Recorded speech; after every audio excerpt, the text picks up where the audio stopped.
that's a video I was watching. Okay. Hey, there we go. There's a notification on YouTube. Hello, everybody. We are getting those notifications. There goes the Ben Shader, aka Trendy Nay, which is one of my other channels on Facebook. If you follow that channel, it will literally let you know when I go live. That channel is the @Nay's Garden Show channel. Feel free to follow that one. I'll retweet that because we are live.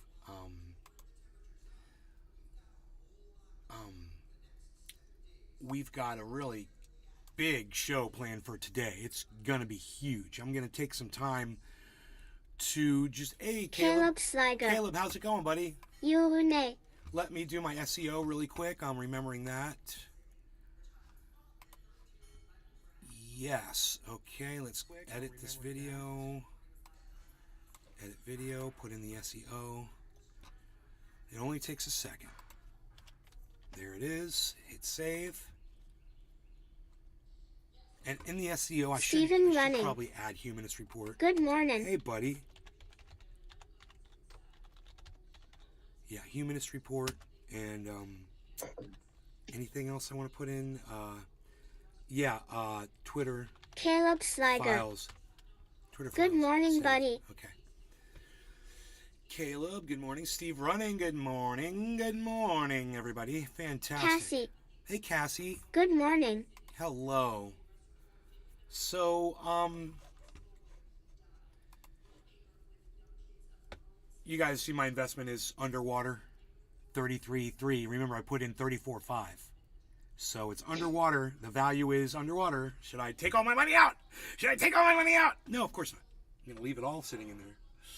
I'm going to wait. I'm going to be patient. But what I would just tell you guys quickly is the market's down. If you've been waiting, if you're one of those people that's just got more patience than any person I've ever met in my entire life, well, now might be your time. But, you know, I've been saying this for weeks. This is a great buy-in opportunity if you've been looking to get into crypto and you haven't done it yet. What are you waiting for, man? Because this is it.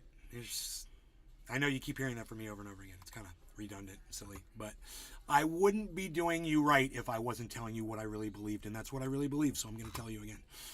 If you're looking to get into crypto, look at it now. Okay, now, let's start the show, man. I'm kind of excited because I've got for you something that somebody like the Humanist Report isn't willing to show his audience, but of course I'll show you the whole Senate hearing.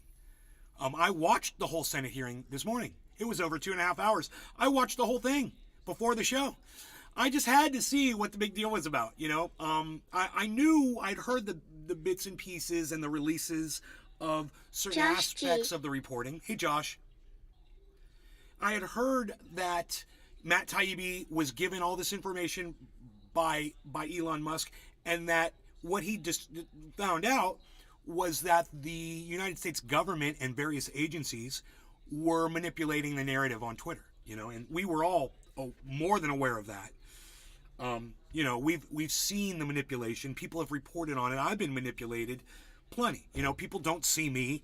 And it's not like I'm some big political figure, but there's lots of big political figures out there who they get taken off as well, and they get subverted. And a lot of this had to do with the big accounts being subverted, information being inserted where it shouldn't have been, you know, and it was a really eye-opening experience for me. Unfortunately, for someone like Mike Figueredo, whatever his name is, Humanist Report, for someone like him, it just reinforces his narrative, which is the Debbie Wasserman Schultz narrative, which is that everything the Democrats do is right, everything the Republicans do is wrong, you know, blue good, red bad, he's a team player and he's a shit lib.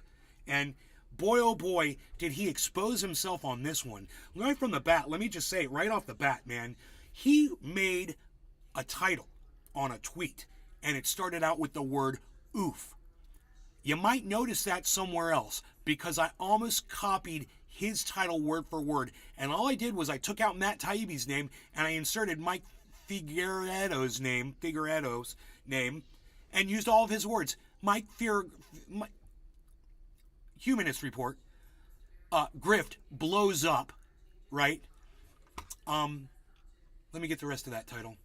Blows up in humiliating fashion, enduring massive ratio on Twitter.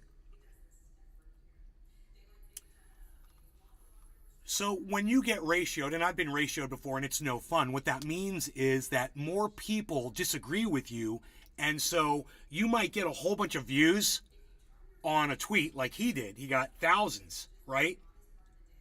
But he only got 200 or 300 likes from all of his massive followers.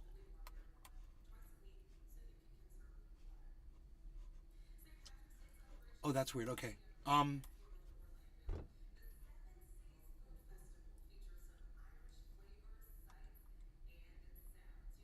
Let me find where I was here. I got a little lost.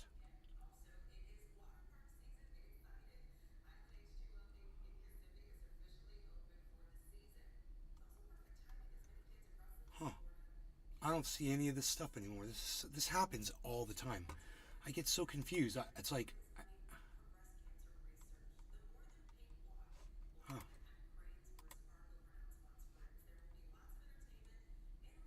Oh,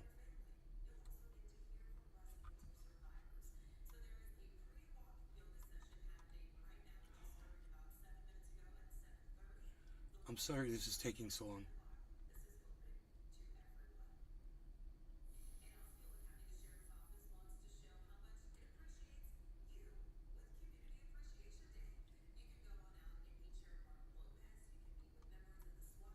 Scrolling. This guy tweets a lot. Holy shit. Okay. Oh, here it is. Oof. Found it. So, Matt Taibbi did a great job with the Twitter files. He did a great job. He exposed a lot. This is the reporting done by Mike over on Humanist Report, which is just awful, man. Because he's a shit lib, and now everybody knows it. He can't hide it anymore. But a deeper concern that I have relates to the ethics of how journalists receive and present certain information. Journalists should avoid accepting spoon-fed, cherry-picked information if it's likely to be. Oh no! Debbie Wasserman Schultz talking about spoon-fed, cherry-picked information.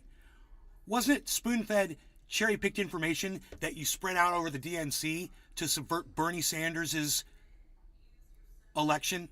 Didn't you say things like he was a socialist and he was going to make everybody a communist, and you were lying and you were saying he was an asset of Russia as well?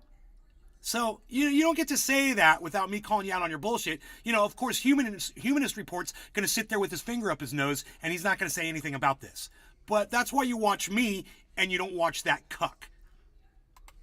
Incomplete or designed to reach a foregone, easily disputed, or invalid conclusion. Would you agree with that? I think it depends. Really? You wouldn't agree that a journalist should avoid spoon-fed, cherry-picked information if it's likely? Do you see how she's engaging him in conversation right now? It's just like a normal back and forth. Watch what she does to him. To be slanted, incomplete, or designed to reach a foregone, easily disputed, or invalid conclusion? Congresswoman, I've done probably a dozen stories involving whistleblowers. Every reported story that I've ever done across 3 decades involves sources who have motives. Every time you do a story, you're making a balancing test between the public reclaiming interest. my time. Thank you very much. No, not reclaiming your time, you fucking bitch. You ask him a question and you let him answer. You don't reclaim your time when he's answering what you just asked. So now she's being hostile, right? She's treating him like he's a hostile witness, and she's being a fucking cunt, like she's always been. So watch her be a cunt some more. Very much. I ask you this because before you became Elon Musk's hand-picked journalist, and pardon the oxymoron, you stated that. So she's saying that him being a journalist is an oxymoron. She's saying the fact that he picked you, so you're no longer a journalist because you were picked. Really? Huh. It's weird. Sometimes people want to go public with something, and they'll be like, but I'm only going to go public with Barbara Walters, or I'm only going to go public with Larry King, or I'm only going to sell this on a political show. I'm going to go on Face the Nation, and I'm going to announce my presidency, my candidacy for president, things like that. This is common practice, and she's acting like she doesn't understand how reporting works. This on Joe Rogan's podcast about being spoon-fed information, and I quote, "I think that's true of any kind of journalism, and you'll see it behind me here. I think that's true of any kind of journalism. Once you start getting handed things, then you've lost. They have you at that point, and you got to get out of that habit. You just can't cross that line. Do you still believe what you told Mr. Rogan? Yes or no? Yes or no? Yes. Good. That's it. So that is the big own. Understand, there's 2.5 hours of testimony. And then this little cunt's going to come on and try to say, oh, look, Debbie Wasserman Schultz is the Incredible Hulk and Matt Taibbi. Oh, he's such a bad person. Oh, and look at Debbie Wasserman Schultz just owned that guy so bad. Is that what you guys got out of that? Of course not. I'm not going to wait for any answers from y'all. I'm just going to say, of course not. It's silly, right? It's stupid. So let's see. I'm just kind of curious where this is going to go from here, because I haven't watched this yet. The worst person you know just made a great point. That exchange took place today during the House Judiciary's Select Subcommittee on the Weaponization of the Federal Government, and it marks the second time that Congress has held a hearing on Elon Musk's Twitter file. I've got a question. Why is his body so small? Dude, why is your body so small? I'm just kind of curious. Why is your body so small? Are you a hand puppet? Because you look like one. You look like a hand puppet. Is somebody's hand up your ass making you talk right now? Because it just kind of appears that way to me. Oh, fucking sock puppet? Huh. Now, what we just watched was absolutely brutally humiliating Josh for Matt G. Taibbi, someone who He's got the big head mod going on. It was at the big head mod. It was absolutely brutally humiliating. Do all of you feel Matt Taibbi's brutal humiliation from that clip? That he chuckled at Debbie Wasserman Schultz. Do you understand what the big own was here? He was talking about another guy, and if you listen to the whole thing, Stephen Running. he's not right. He's not going to let you hear the whole thing, but I will. I'll let you hear the whole thing. He's talking about a situation where a guy was manipulated by, a foreign government or whatever, or actually our government, I believe it was, to release certain information regarding whatever. And he said, what he was basically saying was, when you become somebody's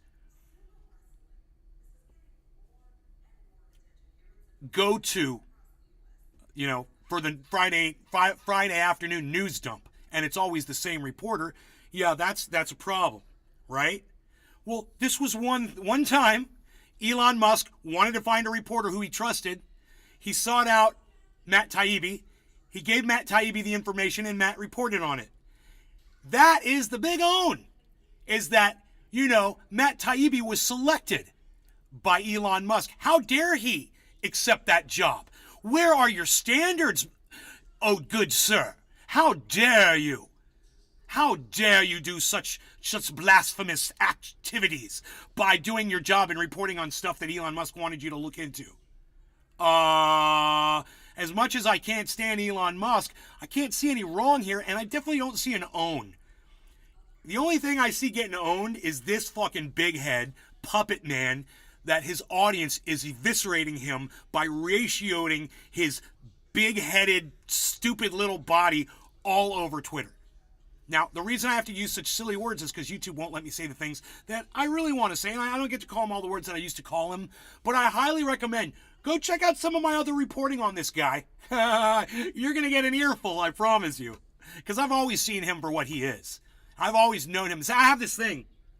You don't have to reveal yourself to me completely. You don't have to pull away the curtains. You know why? Because I set them bitches on fire as soon as I see you. There ain't no curtain for me, bro. I got laser eyes. I can see right through you, and I've seen right through you ever since you started, you little cuck bitch. I've always seen through you. It's too bad that you're the one that ends up, with the big polished, channel that people go flocking to because you look like you're actually putting on a show. Whereas me, I'm just keeping it real, and not too many people want to just keep it real for 2 hours, during a podcast with somebody like me. And that's cool. This is what this is what the average YouTube viewer would rather watch. I'm sure he's got a whole lot more subscribers than me.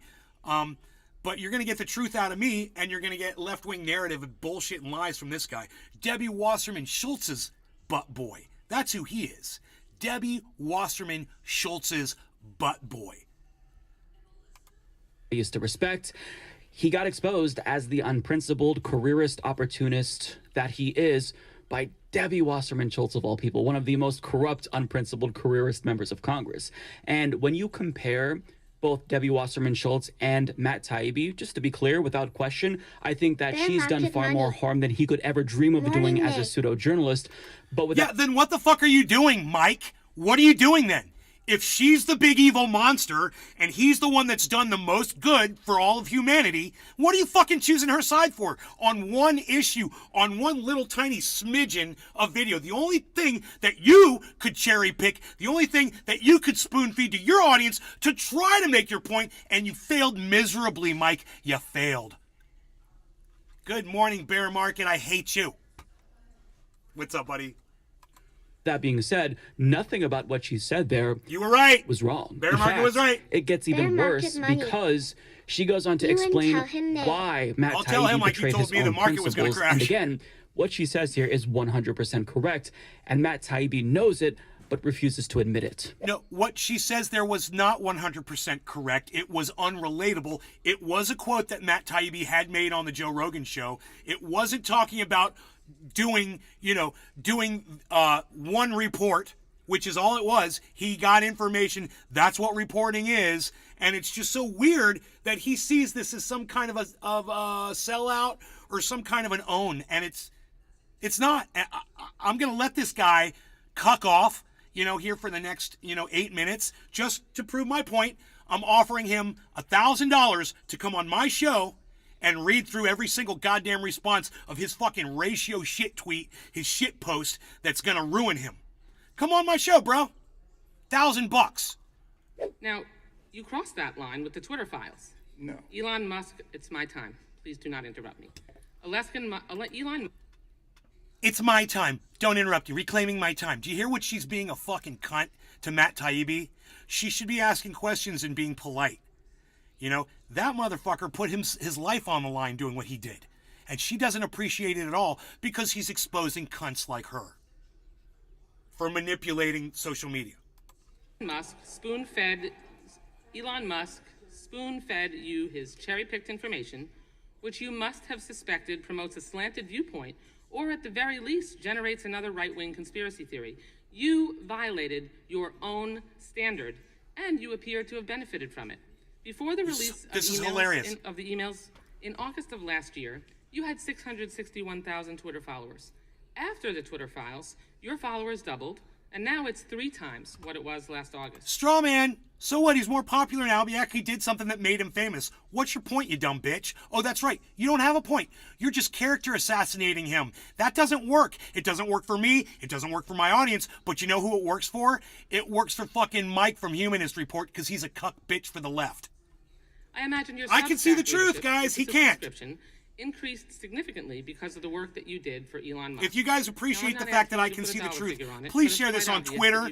Please share this on Twitter. Send it to Humanist Report. Send it to the fucking cunt. Send it to everybody on Twitter. Get some more people here. I've also so they can hear some actual truth. No.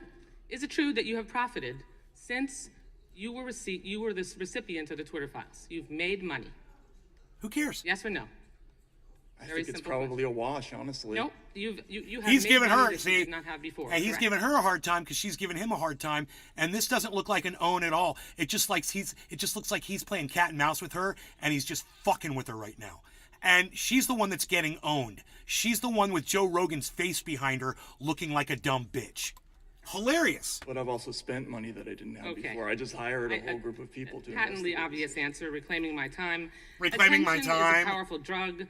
Eyeballs, money, dude, you fucking cunt. You're not reclaiming your time. You asked him a question. He was answering it. He wasn't talking over you. You're not reclaiming your time. The only reason you keep saying I'm reclaiming my time is so that you can sound like a little fucking bitch. And that's all you sound like. Attention, all of it points to problems with accuracy and credibility. And the larger point, which is social media companies are not biased against conservatives. And if anything, they ignored their own policies by allowing Trump and other MAGA extremists to post incessant lies, endangering public safety and even our democracy. Yeah, well, you posted incessant lies about Bernie Sanders, and you endangered our democracy by subverting his election, you fucking cunt, so fuck you. Hypocrisy is the hangover of an addiction to attention. That was just brutal. Matt Taibbi violated his own principles by letting... How can he say that that's brutal? And I can look at it, and all of you can see exactly what it is as I portray it to you. Nobody's arguing with me in the chat at all. Nobody's trying to stand up for fucking Fathead. Funny, right? Letting Elon Musk What is wrong spoon-feed with him your head, cherry-picked dude? information also he can further his own career. Did you hook a tire pump up to it this morning before you left? I mean, your head's all big. It's so weird. You got this scrawny little body and this big fat head. So weird. And he wouldn't even fess up to it. He pretended as if the money that he made was a wash since he expanded. Yeah, but you wouldn't have been able to expand in the first place, Matt, had you not sold out to Elon Musk. So to pretend as if you didn't benefit from the Twitter files is one of the most... So accepting to do some reporting for somebody, that's selling out? I'm going to investigate something for you. Oh, that's not selling out. Selling out is when you go over on Tucker Carlson's show and then you review all of his talking points with him and you make sure you hit all the right notes, and then you go off of his show and you continue to mirror what Tucker Carlson wants you to say. That's Jimmy Dore selling out. Matt Taibbi's not selling out. You're selling out to the left. You're selling out to the shit livery that you subscribe to. And it's hilarious because there aren't a lot of people on Twitter that agree with you, dude. And you've got thousands of viewers, and most of them don't support you anymore. Hey, man, I'm hoping some of those people that want the truth still are going to come over and see me instead of you. Because you don't deserve to have your own audience anymore, and I will gladly take them away from you. Disingenuous things I've ever seen. And ironically, You're such everything a that little Debbie pussy, Wasserman too. Schultz said about God, Taibbi can apply to her as well. Why does she take money? No, he's such a little pussy. You know, he's such a little pussy. God damn. Money from the predatory payday loan industry? Well, because they contribute to her campaign. Let alone dig a ditch. I wonder if he's ever swept up a fucking floor before in his life. Have you ever picked up a broom, dude, and swept a floor? I'm curious. Do you ever run a vacuum cleaner? Because with those little scrawny arms and that big tilty head, it looks like a balloon head. It doesn't look like you'd be able to make it through the fucking doorways of your own home to do any housework. I don't know how you do it. They help her get elected and further her own career. Why did she violate the DNC's own charter back in 2016 and sabotage the one candidate that was better positioned to defeat Donald Trump? Well, because she wanted a position in Clinton's administration. The reason why her attack on Taibbi was so powerful, I think, is because she's as conniving and opportunistic as he is. Bullshit! He reported on some shit that was given to him. How's that conniving? Wow, dude, this guy is fucking he's on the verge of slander against Matt Taibbi. And Matt Taibbi, I mean, I know Mike Figueredo, whatever the fuck his stupid name is, he ain't got no money anyway. But we could wipe him out financially, and that would be fun regardless. Maybe Matt Taibbi should sue him for slander. Huh. He's a legitimate reporter. He doesn't deserve to be called this, have his name dragged through the mud like this in public. She knows how the game is played. So that's why her exposing him was so humiliating, because she knows Humiliating. It's so humiliating. Listen to him. This is smug little cunt talking. Are you guys getting out of this what I had no idea? Understand, I haven't watched this yet. I watched the whole hearing, and that prepared me for whatever he was going to say about it. He can't say anything to me about it, because not only is his take wrong, I don't even think he watched the whole thing. He doesn't seem to have a grasp of what happened on that day. Sausage is made. But when it comes to how biased and selective the release of the Twitter files were, Congressman Connolly's questions to Taibbi were also deeply embarrassing for him. Let's watch. Let's watch. Mr. Taibbi, you have said that this isn't really a matter of right or left, that it's there Mr. are Cannoli. lots of different ideological colorations involved in the Twitter files. Is that roughly correct? Yes. And Mr. Schellenberg, you would agree with that? Yes. So when you release information, have you released any information of, for example, right-wing elements or the Trump White House attempting to moderate content at Twitter? Yes. No, not the Trump White House per se, although I did report initially in the first Twitter files that the Trump White House had made and requests and had been honored. Mr. Schellenberg? There you go. I did not find that. You haven't found it. Well, Matt did. Are we gonna ignore what Matt just said? He literally said the Trump administration did manipulate Twitter. And I reported on it. And that guy goes to the other guy, oh, did you? Oh, no. Oh, no. Right? Weird, right? So we had a hearing the other day on Twitter. And we had 4 witnesses, 3 for the majority, 1 for the minority. And all 4 testified under oath. They had never received a request for content moderation or takedown by the Biden White House. But they did from Donald Trump's White House. And specifically, the case brought up was an exchange between Donald Trump, then President of the United States, and Chrissy Teigen, where he had called her something and she called him something back. I won't repeat it. And this was under oath confirmed. Yeah, that happened. And that the White House shortly thereafter, after Teigen. And Matt Taibbi just told you that, dude. Why are you acting like he didn't just tell you that? Weird. Teigen had her email. You want me to go back to Matt's testimony? Where he said, yeah, the Trump. Twitter to try to take down the content. Yeah, Trump did. You aware of that, Mr. Taibbi? Taibbi. Yeah, I've certainly heard that in the news. Yes. But did you see that email exchange? No, I have not seen an exchange from the Trump White House. So I have seen one from Congressman Schiff and one from Senator Angus King. Yeah, nice try. We're talking about the Trump White House and people under oath confirming it. And my question is, in the Twitter files, did Elon Musk or Twitter provide you with that exchange? Bro, look, man, I don't know everything there is to know about the release of the documents by Elon Musk. I don't trust him at all. And yeah, I would think that he might even be slanted about what he released to Matt. On the same note, the Trump administration began in 2016, if I remember correctly. It ran from 2016 to 2020. They were only given documents from 2019 on. So how is he going to have stuff from the Trump administration early on? I mean, and that could have been when that stuff happened. He didn't have access to it. So this is really interesting. And like I said, I'm not sure. This Trump request could have been in 2019, but it could have been in 2016. It could have been in 2017. It could have been in early 2018 before they got any of this information. So once again, it's like Humanist Report didn't watch the whole freaking hearing because he says that in here. He says it explicitly. No, but that's probably because the searches that I was making. Well, probably because it didn't confirm the bias. No, you should have let him finish. He was going to say the same thing that I just said. Probably because, we were only given a certain date range. And if they had given us a longer date range, it would have been like a million freaking emails. And we didn't have the time to go through all that. Who knows? Who knows what the reason was? I mean, maybe it was slanted. Maybe it wasn't. Does that make Matt a bad person? Because the information that was given to him might have been slanted? So Matt's the bad guy here? Oh, that's right, Humanist Report. Matt had no control over the information that was given to him, you fucking idiot. That this is God bless America. As the gentleman from Texas would say, get over it. Attempting to control content.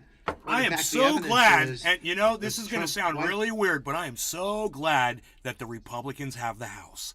I'm so glad. I don't want them to have the fucking Senate, but I'm glad they have the House so that we can have investigations like this, because the left would have never done it. I'm thankful. And I got to also say this.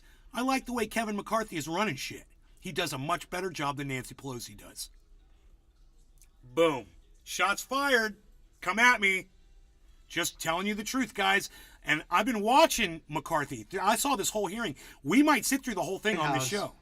This could be a 4 or 5 hour epic show. Content and Twitter. So Connolly just demonstrated that Matt Taibbi was Elon Musk's useful little idiot who willingly promoted a biased partisan narrative. No, he didn't. He didn't confirm that he was Elon Musk's little useful idiot. He didn't, even though Matt, I believe, is on a show called The Useful Idiots. So, oh, wait. No, is that Pat? I think that's Pat that's the Useful Idiots. No, I think it's Matt Taibbi is the Useful Idiots. And if he was, then guess what you just did? You just fucking promoted Matt Taibbi's show, you fucking idiot. All for personal gain. And when Connolly tried to get him to admit that Musk hadn't given him the full story about how Trump was also trying to use his power Top to of the get hour, tweets no longer removed, got well, cannabis. Jimbo, all you ready Taibbi to could smoke? do Of was course you invoke are. Democrats. Cheers to everybody in like the chat. hack that he is. I know you guys aren't So it confirms. I know you guys aren't participating in the chat right now. I know it's because you are all on Twitter retweeting this like crazy to get more people in here that are going to further the conversation. Feel free, send this around Twitter, guys. All right, cheers. No law regarding cannabis. Daddy Elon Musk only let him see one side of the story, hence why principled journalists wouldn't let powerful people selectively hand them documents in the first place, because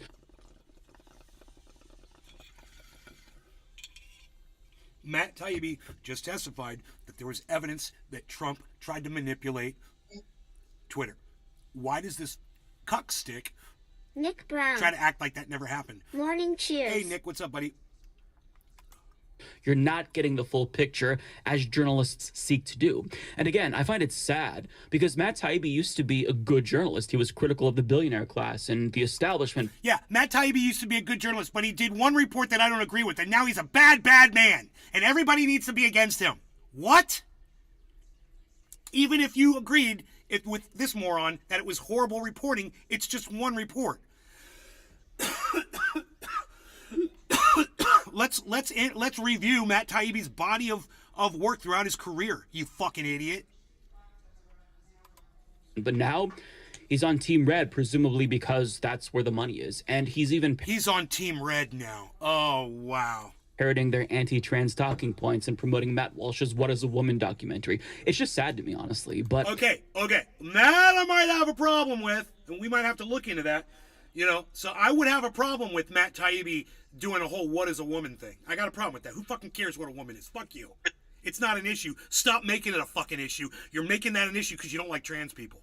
Don't make it an issue. Let it go, right? So if he's doing that, fuck him. Sometimes when you violate your own journalistic... I will give fathead little pig boy 1 point. Because I didn't know that. So pig boy fathead gets 1 point. standards, it comes back to bite you in the ass. But lucky for Taibbi, his new right-wing audience isn't going to hold him accountable at all for hypocrisy or even care about principled journalistic ethics so long as he's consistently giving them what they want, which is content reinforcing this narrative that Dems bad and Republicans can do no wrong. But to be clear, I don't think that his recent behavior invalidates the good work that he's done in the past, but certainly going forward, nothing that he says should be taken seriously. Wow. The Matt Taibbi of today is... You literally just said two things that don't comport, you idiot. The first thing he said was, I don't think that this one bad report has anything, as a bad reflection on Matt's work. However, I don't think you can ever take him seriously again as a reporter. What? Those completely contradict each other, you fucking confused little fuck. They don't make sense at all. You don't make sense at all. How do you have so many people watching your show? Because you've got screens behind you? Because you have a little tattoo on your fucking wrist? Is that why people watch you? Because you don't make any sense. That and you're ugly. You're just not, you're not attractive, man. You're an ugly person. I don't even like looking at you. You got a big head, a little tiny body. There's something wrong with you, man. Even your stupid little fucking, the shot of him where it says Humanist Report, he gives himself a big old fat neck. You see that? He ain't got, he's a little pencil neck bitch. I love it. Trying to fucking pump himself up in a fucking, in a fake caricature of himself. That we had fond memories of. But what a pussy. Career-wise, I have no doubt that this decision, his shift to the right, is very lucrative. But when it comes down to... Reporting on something is shifting to the right, guys. I guess I shift to the right when I report on the left on people like him being cucks. I guess I'm shifting to the right. It's so stupid. The comments that are coming out of this guy's mouth hole. I took a cleaner shit this morning. To morality and ethics, I know Matt Taibbi is too smart to believe his own bullshit, but he's going to have to live with the fact that he chose money over morals. And that's really sad, but this is the lane that he's chosen for himself. This is the lane that a lot of individuals have chosen. Dude, I'd like to have Matt Taibbi on and be like, hey, welcome to Nate's Garden. You want to get high, bro? Let's jam out a little bit. He plays the drums. I play guitar. I sing. We're going to rock out a song. And let's talk the truth for a change. I couldn't have Matt Taibbi on here. I'm a bitch. I'm a little bitch. He's awesome, though. And I really appreciate what he's done. And I think you guys should see the whole hearing. Because the whole hearing is... amazing. And Matt Taibbi was amazing during the hearing as well.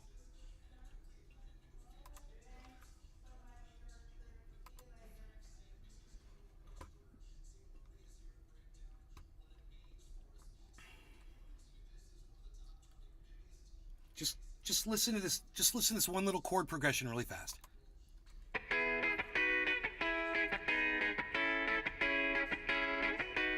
That's it. That's it. That's it. I just wanted you to hear that one little chord progression. I love that. I love it. Anyway,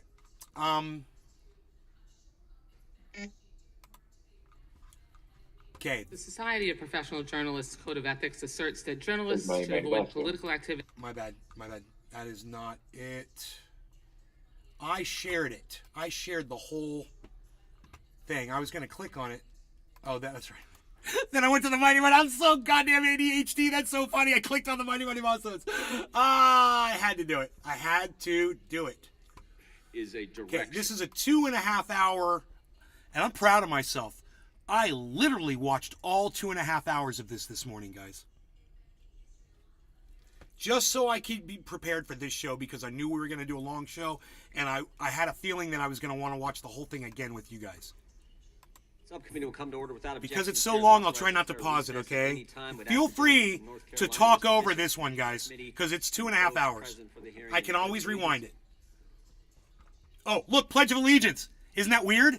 Look, they're pledging their allegiance, guys, to a piece of cloth with fringes on it, with colors and patterns, and they're all standing there, and they're pledging their allegiance to a piece of fucking cloth.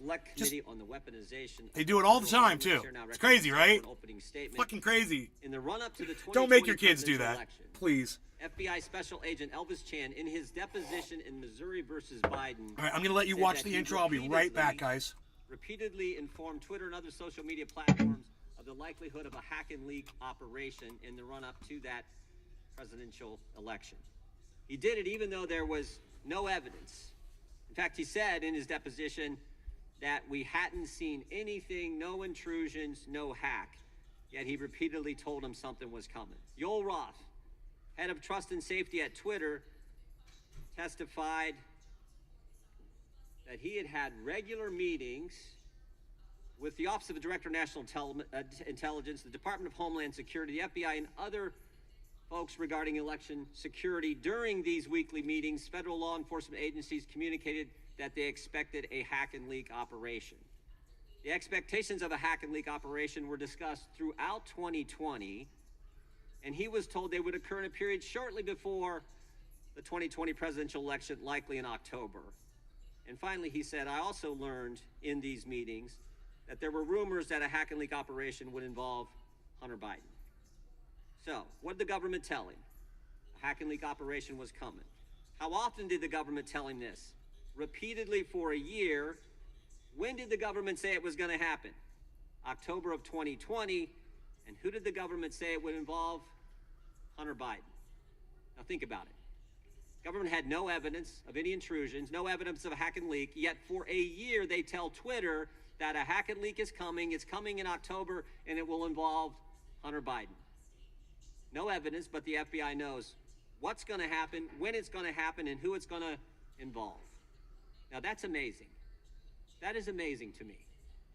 Maybe they get the time right. We're kind of used to October surprises every 4 years. So maybe they get the time right, but they got the time, they got the method, and they got the person. That's amazing. It's almost like these guys were clairvoyant. How did they know? How did they know?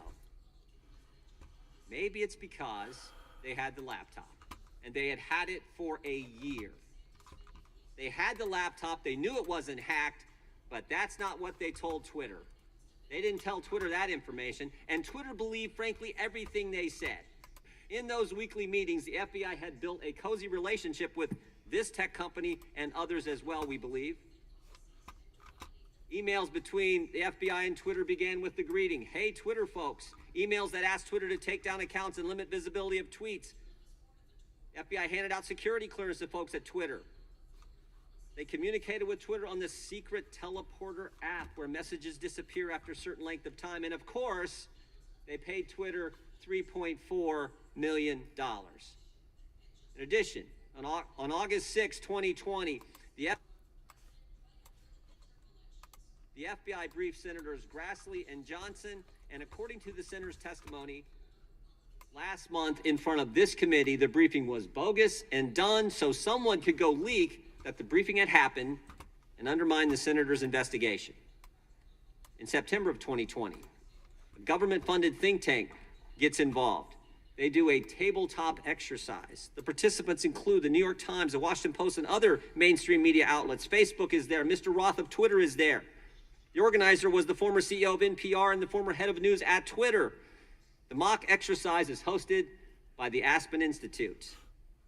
The Aspen Institute, which, by the way, in 2020, their budget was $9.3 million. $5 million from the State Department, $4 million from USAID. Almost all their budget. Guess the title. Guess the title of this exercise. The Aspen Digital Hack and Dump Working Group. And guess who the subject was? Guess who the subject was? Hunter Biden. That's amazing. I'll speed it up. October 14th, 2020, the New York Post runs the story on the Biden laptop, and Twitter takes it down, even though it was accurate, and even though it didn't violate Twitter's rules. Other social media companies do the same. Mainstream press works to downplay and discredit the story. Finally, as if on cue, 5 days later, on October 19th, and 51 former Intel officials That's going to be up signed a real letter soon, guys. with the now They famous bring sentence, them right "The Biden up. laptop story has all the classic earmarks of a Hang Russian in there. information It's operation." Matt's testimony is amazing. Something that was It's absolutely 2.5 hours of Our government questioning, built a cozy guys. relationship with big tech. It's really They worth primed them for a watching. hack and leak operation. They funded the think tank, which further primed big Please tech share and big this on media. social They media, leaked information especially to on undermine the good Twitter, work of 2 with United all States my senators. Twitter following if you and can. then 51 former Intel officials closed Trying the to bring deal in as many with their people as letter. you can, guys. As Mr. Schellenberger pointed out in his reporting, the information op was run on us, run on we the people. And if that's not the weaponization of government, I don't know what is. I'll get to this in a second, but I want to The thank weaponization of government. Keep that in your mind, okay? The weaponization of government. Thank you. Before my opening statement, Mr. Chairman, as a point of order, it's been my understanding that one of the witnesses has, within the last half an hour, released additional information that the Republicans may, and you as the majority, This woman may have been able to review is and have information about. And if that information is, in fact, going to be used She's at this a hearing, subvert. I just want the point of order That to be woman is a recognized subvert. that, the Democrats have not been able to review Okay? or to see You'll see any the of that whole information. hearing. Will you be using any of the information that She's a has subvert. recently been released by... Excuse me? Will you be using any of that information? We'll be using whatever information our staff has put together for us to use at this hearing. And I have expect you guys to had do that the same. information before this hearing began, before today? We use all information that is given to our staff, and we will use it to make sure we educate the And American people. information that you have not shared with us? Oh, we think it was posted online. Within just this half an hour, last 20 minutes, but it's not information Wait, that you was want us to privy get, to us you before want us to that. get you a copy of it? Because we can make a I copy think we for can you. go online and find a copy. We can look on our Twitter accounts and see it, but I just want the point of order that you have not shared any of that with us, and I understand that you may have been looking at this long before today's hearing. We obtained it at the same time frame that Excuse was me, posted online. before we continue, is one of your colleagues trying to speak to me? Or I think this was a conversation between you and me. I was speaking to a Right parliamentarian, there. if you don't Gen- mind. Oh, okay. It's the gentlelady's time. Okay. She's All right, being well, I recognize it for an opening statement. subversive. And I had a point of order, which I was I asking you to answered- I address. answered your question. Okay, great. She's Now I acting will like a begin child my now. opening She's statements. now. 3 weeks ago, House Oversight... This is the conduct that she introduced into this entire fiasco. It's her. She's the one that started acting like a child, and then everybody starts It following. had this hearing with actual Twitter executives who had actual firsthand knowledge about what happened in 2020. And that didn't go so well for the House Republicans because real evidence showed that there wasn't coordination between Twitter and the federal government as they like the American people to believe, and that all the so-called Twitter files really showed was a discussion on content moderation, and that we only got a fraction of the discussion. So now we're back again, no surprise. What else have they got to talk about? Not what's interested in the American people are interested, not what taxpayer dollars have brought us here to Washington to do. And the Republicans have brought in 2 of Elon Musk's public scribes to release cherry-picked, out-of-context emails and screenshots designed to promote his chosen narrative, Elon Musk's chosen narrative that is now being parroted by the Republicans because the Republicans think that these witnesses will tell a story that's going to help them out politically. On Tuesday, the majority released an 18-page report claiming to show that the FTC is, quote, harassing Twitter. Oh my, poor Twitter. Including by seeking information about its interactions with individuals before us today. How did the report reach this conclusion? By showing two single paragraphs from a single demand letter, even though the report itself makes clear that there were numerous demand letters with numerous requests, none of which we've been able to see, that are more demand letters and more requests of Twitter. In other words, the conclusions are based on a fraction of information out of context, cherry-picked, surprise, just like the Twitter files. The majority conveniently forgot to share with the public that in May of 2022, well before Musk acquired Twitter, the FTC had already fined the company $150 million for failing to safeguard users, the American people. other individuals, its 150 million users, Twitter had not safeguarded them. Straw manning has nothing to do with what we're talking about at this hearing. Twitter entered into this consent agreement that required it to make regular reports to the FTC, and the previous consent decree between Twitter and the FTC was entered into in 2011. Elon Musk might not like this requirement, but Twitter had issues with FTC long before Musk bought the company, and there's nothing political about that. We've asked for the full set of documents that Musk must have shared with the Republicans on the committee, but we can draw some logical conclusions from what we have been given. You know what the Republican report actually shows? 2 conclusions. First, the FTC has extraordinarily serious concerns about Twitter's handling of consumers' data, and that there's something going on between congressional Republicans and Elon Musk. Mr. Chairman, Americans can see through this. Musk is helping you out politically, and you're going out of your way to promote and protect him and to praise him for his work. This isn't just a matter of what data was given to these so-called journalists before us now. There are many legitimate questions about where Musk got the financing to buy Twitter. We know for a fact that foreign countries like Qatar, Saudi Arabia, They were laughing at her. even Russia and China The 2 reporters are were investors laughing at her right presently then. in I'm Twitter. so glad the Do these camera showed their countries now faces. have access to private Twitter user data? What agreements has Elon Musk reached with them? She's we know making how Elon Musk funded no the purchase sense. because it's public. Let's look at a slide here. Here's what it shows. Musk got $500 million in financing from Binance. That's in highlight for you. Binance, a crypto you exchange idiot. platform run by Chinese She billionaires. doesn't even know what That billionaire Binance is, described his guys. funding as That's how a out small of touch she contribution is. to the cause. I don't know God. what that cause is.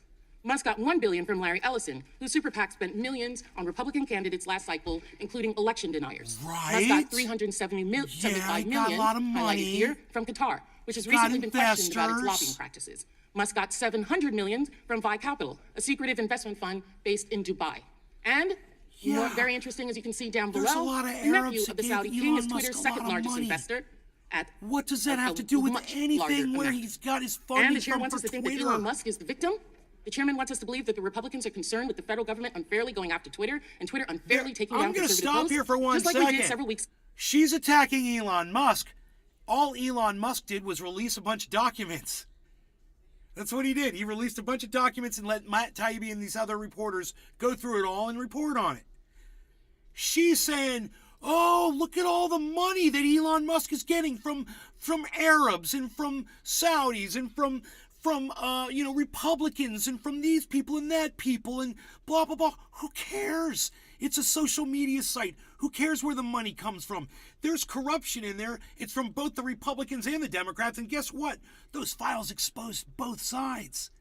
It exposed everything. You're acting like Elon Musk only grabbed certain things where it sounds like, they didn't have time to go through this stuff. They wanted other people to go through it, so they just grabbed a whole timeline of stuff and threw it at these guys, and these guys had to do all the hard work. We're going to show that's not what the How evidence much time shows. did Elon Musk I want have to to go underscore the through very all real that threat shit, posed by you Twitter know? files and by the witnesses in front of And us today. cherry pick Here's and Joel spoon Roth feed. describing the harassment he and other former Twitter employees I'd have love faced to see the because method of the that irresponsible Elon way Musk used in which the to witnesses get in all front of that us information. and others have released Maybe this have cherry-picked, Elon Musk out of appear. context data. And ask him. She's so pissed. Look at her. Twitter. I'm so glad that she's so angry. The Twitter files, I would note first and foremost, didn't just affect me, but affected much more junior employees at Twitter. Employees as far away as Manila in the Philippines were doxxed, had their families threatened, and experienced harm equal to or greater than what I've experienced. But concurrent with the Twitter files, Elon Musk also made the decision to share a defamatory allegation that I support or condone pedophilia. And this lie led directly to a wave of homophobic and anti-Semitic threats and harassment against me, of which Twitter has removed vanishingly little. And following the Daily Mail's decision to publish where I live, ultimately I had to leave my home and sell it. Those are the consequences. Okay, that was the Daily Mail. Then they're fucking cunts. I always tell you the Daily Mail are fucking cunts. Don't ever believe or goddamn, you can't trust them for anything, right? Sometimes they might have something accurate, but you never know with the Daily Mail because they're a bunch of fucking cunts. You understand that? The Daily Mail sucks. It wasn't Twitter that doxed you, you fucking piece of shit. So once again, you're straw manning against Elon Musk for something that the fucking Daily Mail cunts did to you. Wow. Look, and she's going to act all pissed off about For this type of online harassment and speech. Thank you. Mr. Chairman, I'm not exaggerating when I say that you have called before you 2 witnesses who pose a direct threat to people who oppose them. It's funny when people have to go through that. Exactly. This is unacceptable. I'm ready for it. I don't know if a lot of other people are. But just as it was unacceptable for Kevin McCarthy to provide 41,000 hours of sensitive security footage to a biased talking head in an effort to rewrite what happened on January 6th. Nothing to this is do a with new this. Republican playbook, apparently. Mr. Risk Chairman. American safety and Cut security her off. for political Cut her cause. off. The gentlelady's word should be struck. We do not accuse witnesses of threatening others. That is out of line and I'm not outside the rules of striking this down committee. that, and I can have an You don't get to opinion determine about what's what struck down. witness is. Well, you do get an opening statement, and it's And so let me about finish. over. We know this is because at the first hearing, the chairman claimed that big government and big tech colluded to shape and mold the narrative and suppress information and censor Americans. This is a false narrative. We're engaging in false narratives here, and we are going to tell the truth. Listen, look, Young lady, the United States government is a false narrative.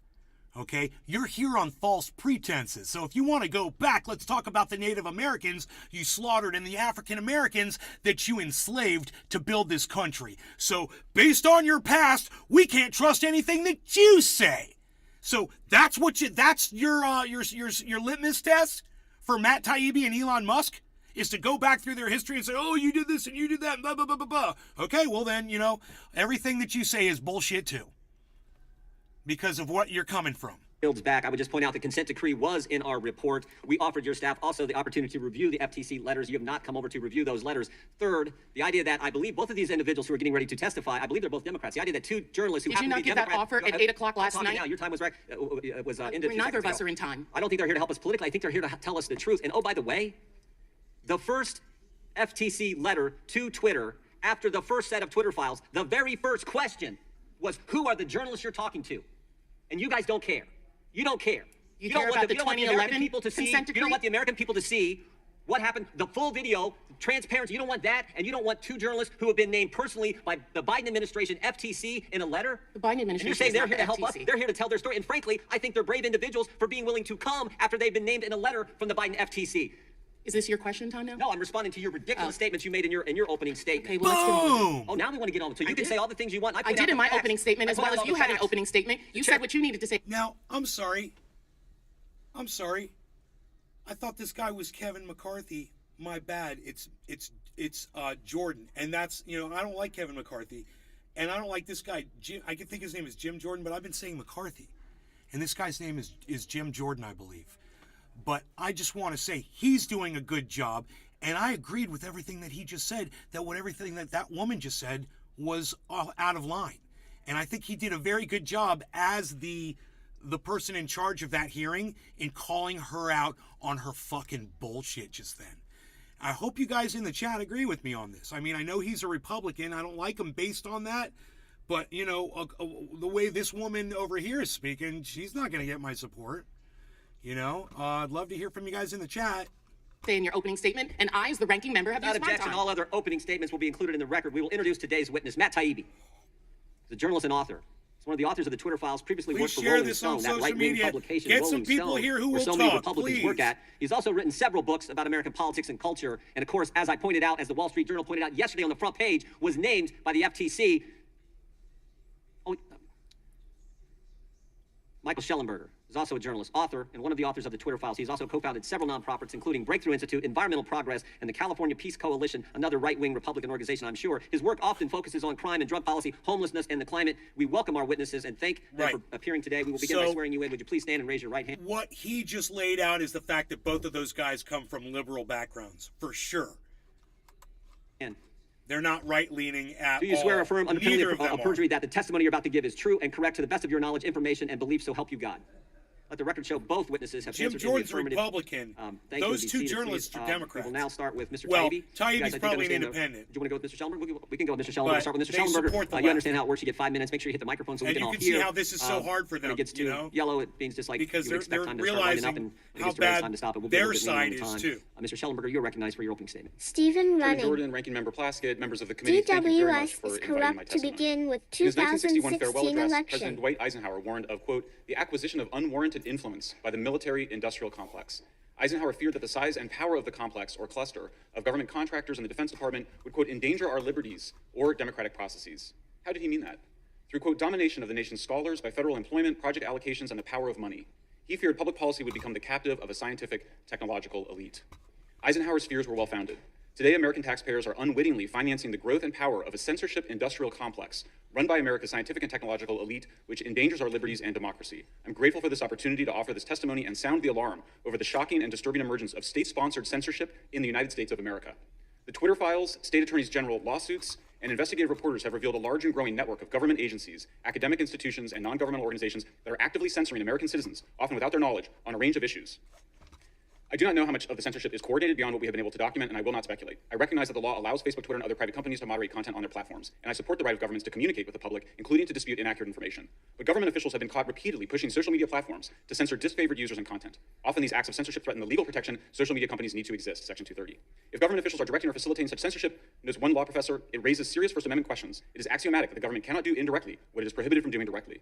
Moreover, we know that the U.S. government has funded organizations that pressure advertisers to boycott news media organizations and social media platforms that refuse to censor and or spread disinformation, including alleged conspiracy theories. The Stanford Internet Observatory, the University of Washington, the Atlantic Council's Digital Forensic Research Lab, and Graphica have all inadequately disclosed ties to the Department of Defense, the CIA, and other intelligence agencies. They work with multiple U.S. government agencies to institutionalize censorship research and advocacy within dozens of other universities and think tanks. It is important to understand how these groups function. They are not publicly engaging with their opponents in an open exchange of ideas. They aren't asking for a national debate over the limits of the First Amendment. Rather, they are creating blacklists of disfavored people and then pressuring, cajoling, and demanding that social media platforms censor, de-amplify, and even ban the people on those lists. So, you know, what he's saying is fucking horrible, okay? He's saying they've got the evidence to back up everything he's saying.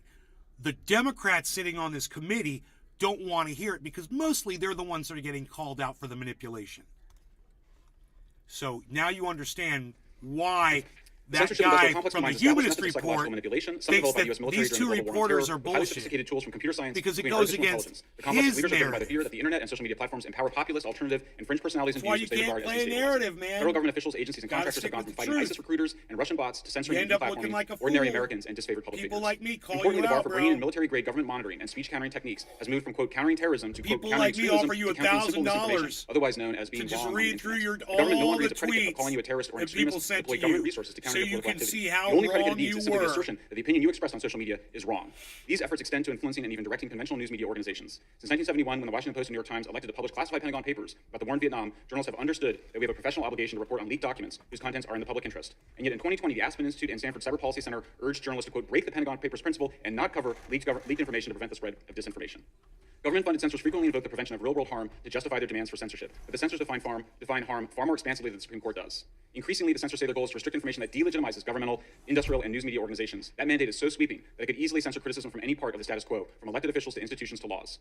Congress should immediately cut off funding to the censors and investigate their activities. It should mandate instant reporting of all conversations between social media executives, government employees, and government contractors concerning content moderation. And finally, Congress should limit the broad permission given to social media platforms to censor, deplatform, and spread public propaganda. Thank you very much. I thank the gentleman for his opening statement. Mr. Tybee, you're now recognized for 5 minutes. Hit that, Mr. Tybee, hit that. I'm going to slow Matt Chairman down. Jordan, Ranking Member Plaskett, He's members of the great. Select Committee, thank you for having me today. My name is Matt Taibbi. I've been a reporter for 30 years and a staunch advocate of the First Amendment. Much of that time was spent at Rolling Stone magazine.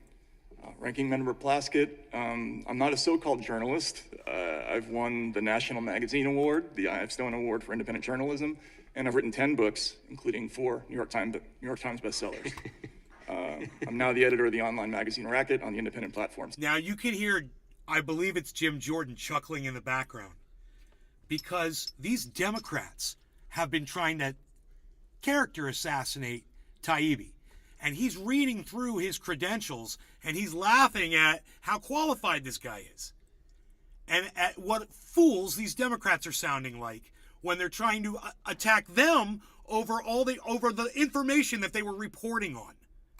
Substack. That's why there's I'm laughter. here today because of a series of events that began late last year when I received a note from a source online. It read, "Are you interested in doing a deep dive into what censorship and manipulation was going on at Twitter?" A week later, the first of what became known as the Twitter Files reports came out. To say these attracted intense public interest would be an understatement. My computer looked like a Vegas slot machine, as just the first tweet about the blockage of the Hunter Biden laptop story registered 143 million impressions and 30 million engagements. But it wasn't until a week after the first report, after Michael Schellenberger, Barry Weiss, and other researchers joined the search of the files, that we started to grasp the significance of this story.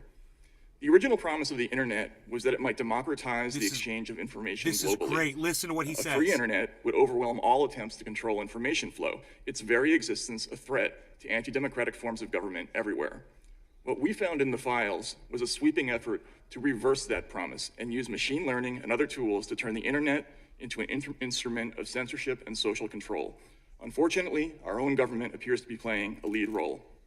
We saw the first hints in communications between Twitter executives before the 2020 election, when we read things like flag by DHS or please see attached report from the FBI for potential misinformation. That guy's a piece this of would shit. be attached to an Excel That guy's a spreadsheet piece with a of shit long right list of there. names whose accounts were often suspended shortly after.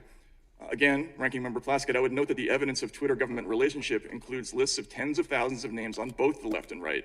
The people affected include Trump supporters, but also left-leaning sites like Consortium and Truthout, the leftist South American channel Telesur, the Yellow Vest movement. That, in fact, is a key point of the Twitter files, that it's neither a left nor right issue. See that? Following the trail of communications between Twitter and the federal government across tens of thousands of emails led to a series of revelations. Mr. Chairman, we summarized and submitted them to the committee in the form of a new Twitter files thread, which was also released to the public this morning. We learned Twitter, Facebook, Google, and other companies developed a formal system for taking in moderation requests from every corner of government, from the FBI, the DHS, the HHS, DOD, the Global Engagement Center at State, even the CIA. For every government agency scanning Twitter, there were perhaps 20 quasi-private entities doing the same thing, including Stanford's Election Integrity Partnership, NewsGuard, the Global Disinformation Index, and many others, many taxpayer-funded. A focus of this fast-growing network, as Mike noted, is making lists of people whose opinions, beliefs, associations, or sympathies are deemed misinformation, disinformation, or malinformation. That last term is just a euphemism for true but inconvenient.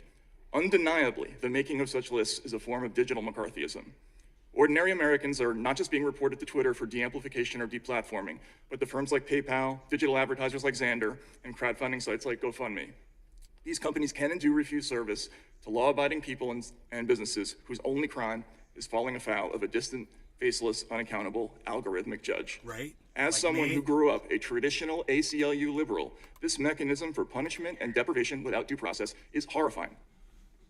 Another troubling aspect is the role of the press, which should be the people's last line of defense in such cases. But instead of investigating these groups, journalists partnered with them. If Twitter declined to remove an account right away, government agencies and NGOs would call reporters for the New York Times, Washington Post, and other outlets, who in turn would call Twitter, demanding to know why action had not yet been taken. Effectively, news media became an arm of a state-sponsored thought policing system. I'm running out of time, so I'll just sum up and say, it's just not possible to instantly arrive at truth. It is, however, possible, becoming technologically possible to instantly define and enforce a political consensus online, which I believe is what we're looking at. This is a grave threat to people of all political persuasions. The First Amendment and an American population accustomed to the right to speak is the best defense left against the censorship industrial complex. If the latter can knock over our first and most important constitutional guarantee, these groups will have no serious opponent left anywhere. If there's anything the Twitter files show, it's that we're in danger of losing this most precious right, without which all democratic rights are impossible. Thank you for the opportunity to appear, and I'd be happy to answer any questions from the committee. Thank you, Mr. Taibbi. We appreciate both of your opening statements. The chair now recognizes the gentleman from Louisiana, Mr. Johnson, for 5 minutes of question. Gentlemen, thank you both for being here. It is not surprising that the minority is already attacking you in its opening statement. We apologize to both of you. You shouldn't be treated that way. Some of the defenders of big tech and the Biden administration, as we know, work very hard to cast doubts on the legitimacy of your reporting, and some have gone so far to state it's irrelevant if Twitter was suppressing speech in coordination with the federal government. But this morning, we saw a stunning display of their attack of your character. We shouldn't be surprised. This is what the defenders of big government corruption do. This is the playbook. They destroy the messenger. We just saw it here on live television, and everybody can see it for themselves. And the whistleblowers, of course, as well. Look, this is what we know. What you've documented carefully in the Twitter files are a couple of key facts. People hear a lot of things today, but this is what they need to know. The federal government, from Democrat members of Congress to intelligence agencies, including the FBI, used Twitter and other social media companies to censor Americans' speech. If the alarm bells are not going off, then you're not paying attention. Over the past 3 years, documents show, they prove what you guys have uncovered here, is there's communication between Twitter and the FBI. It was constant, it was pervasive. Twitter was basically an FBI subsidiary before Elon Musk took it over. The Twitter files revealed that by 2020, Twitter was engaged in open information sharing with the intelligence community, and now we know there were many intelligence agencies apparently involved in this. The FBI pressured Twitter to act on election-related tweets leading up to the 2022 election. Of course, they did it in 2020 as well, and Twitter dutifully censored content as a result. Twitter executives restricted accounts, they censored speech that conflicted with the left's narrative. Twitter has used its internal tools to control and manipulate speech considered misinformation, and who was determining that? It was the government bureaucrats. Documents show that Twitter used visibility filtering to restrict certain accounts and posts and remove people from the platform altogether. The Twitter files should be a matter of bipartisan concern for every member of Congress and every American citizen, because it is a bedrock principle of our constitutional system that the government does not get to decide what speech is acceptable or true. Under the First Amendment, Americans have a right to speak freely regardless of whether their speech upsets the preferred narrative. In fact, that's when it needs the most vigorous protection. Everybody on the left used to believe in that, or at least they purported to. Government and media fact checkers frequently get things wrong. The American people can't and shouldn't rely on so-called experts to be the arbiters of truth, disinformation boards and the like. It doesn't matter what political party you're in. Government should not suppress important debates and public discourse. Gentlemen, let me start with Mr. Taibbi. You have a long award-winning journalist career. You've just highlighted here decades of experience reporting on some of the most complex and important issues of our time. Where do you rate your reporting on the Twitter files among your whole body of work throughout your career? How serious is this? Well, first of all, Mr. Congressman, thank you for the question. I would say, I spent 10 years covering the aftermath of the 2008 financial crisis. That was obviously a very serious issue, but this Twitter file story and what we're looking at now and what we're investigating now, I don't think there's any comparison. This is by far the most serious thing that I've ever looked at, and it's certainly the most grave story that I've ever worked on personally. I want to ask you both the same question, and that is, first of all, has anyone from the federal government contacted you during the course of this investigation or since you've reported on the Twitter files? And number two, who do you think are the most egregious federal government agencies involved in this censorship exercise? Let's start with Mr. Schellenberg. Thank you, Congressman. I have not been contacted. Thank you, Congressman. I have not been contacted by anybody in the Biden administration related to this topic. And I would like to echo what Matt just said. I've never worked on an issue where so frequently while doing it, I just had chills go up my spine because of what I was seeing happening. I never thought in my own country that freedom of speech would be threatened in this way. And it's just frightening when you get into it. The most recent, our most recent discoveries, I think you understand the process, is that we first raised a bunch of concerns around the way Twitter pre-Elon Musk was censoring people and creating blacklists. Very quickly, we discovered that we had FBI agents basically and other government officials demanding that Twitter take certain actions. We now know that the Department of Homeland Services, which has had Security, sorry, Department of Homeland Security, had tried to create a disinformation board. That went away after public backlash, but we now realize that they have this other enterprise and they've been building out basically mechanisms to proliferate a censorship industrial complex around the country to censor on a whole range of issues. And so you've seen this censorship industry go from, well, we're just fighting ISIS to, well, we're just fighting Russian disinformation bots to, well, now we need to fight domestic misinformation, which is just saying we need to fight against people who are saying things we disagree with online. That's all that means. And I mean, it's not a slippery slope. It's an immediate leap into a terrifying mechanism that we only see in totalitarian societies of attempting to gain control over what the social media platforms are allowing. And so, yeah, for me, it starts at DHS, but we basically see almost every government agency involved in this. It's frightening. I'm out of time. I yield back. Gentleman from Massachusetts, Mr. Lynch is recognized. Thank you, Mr. Chairman. I do need to correct the record.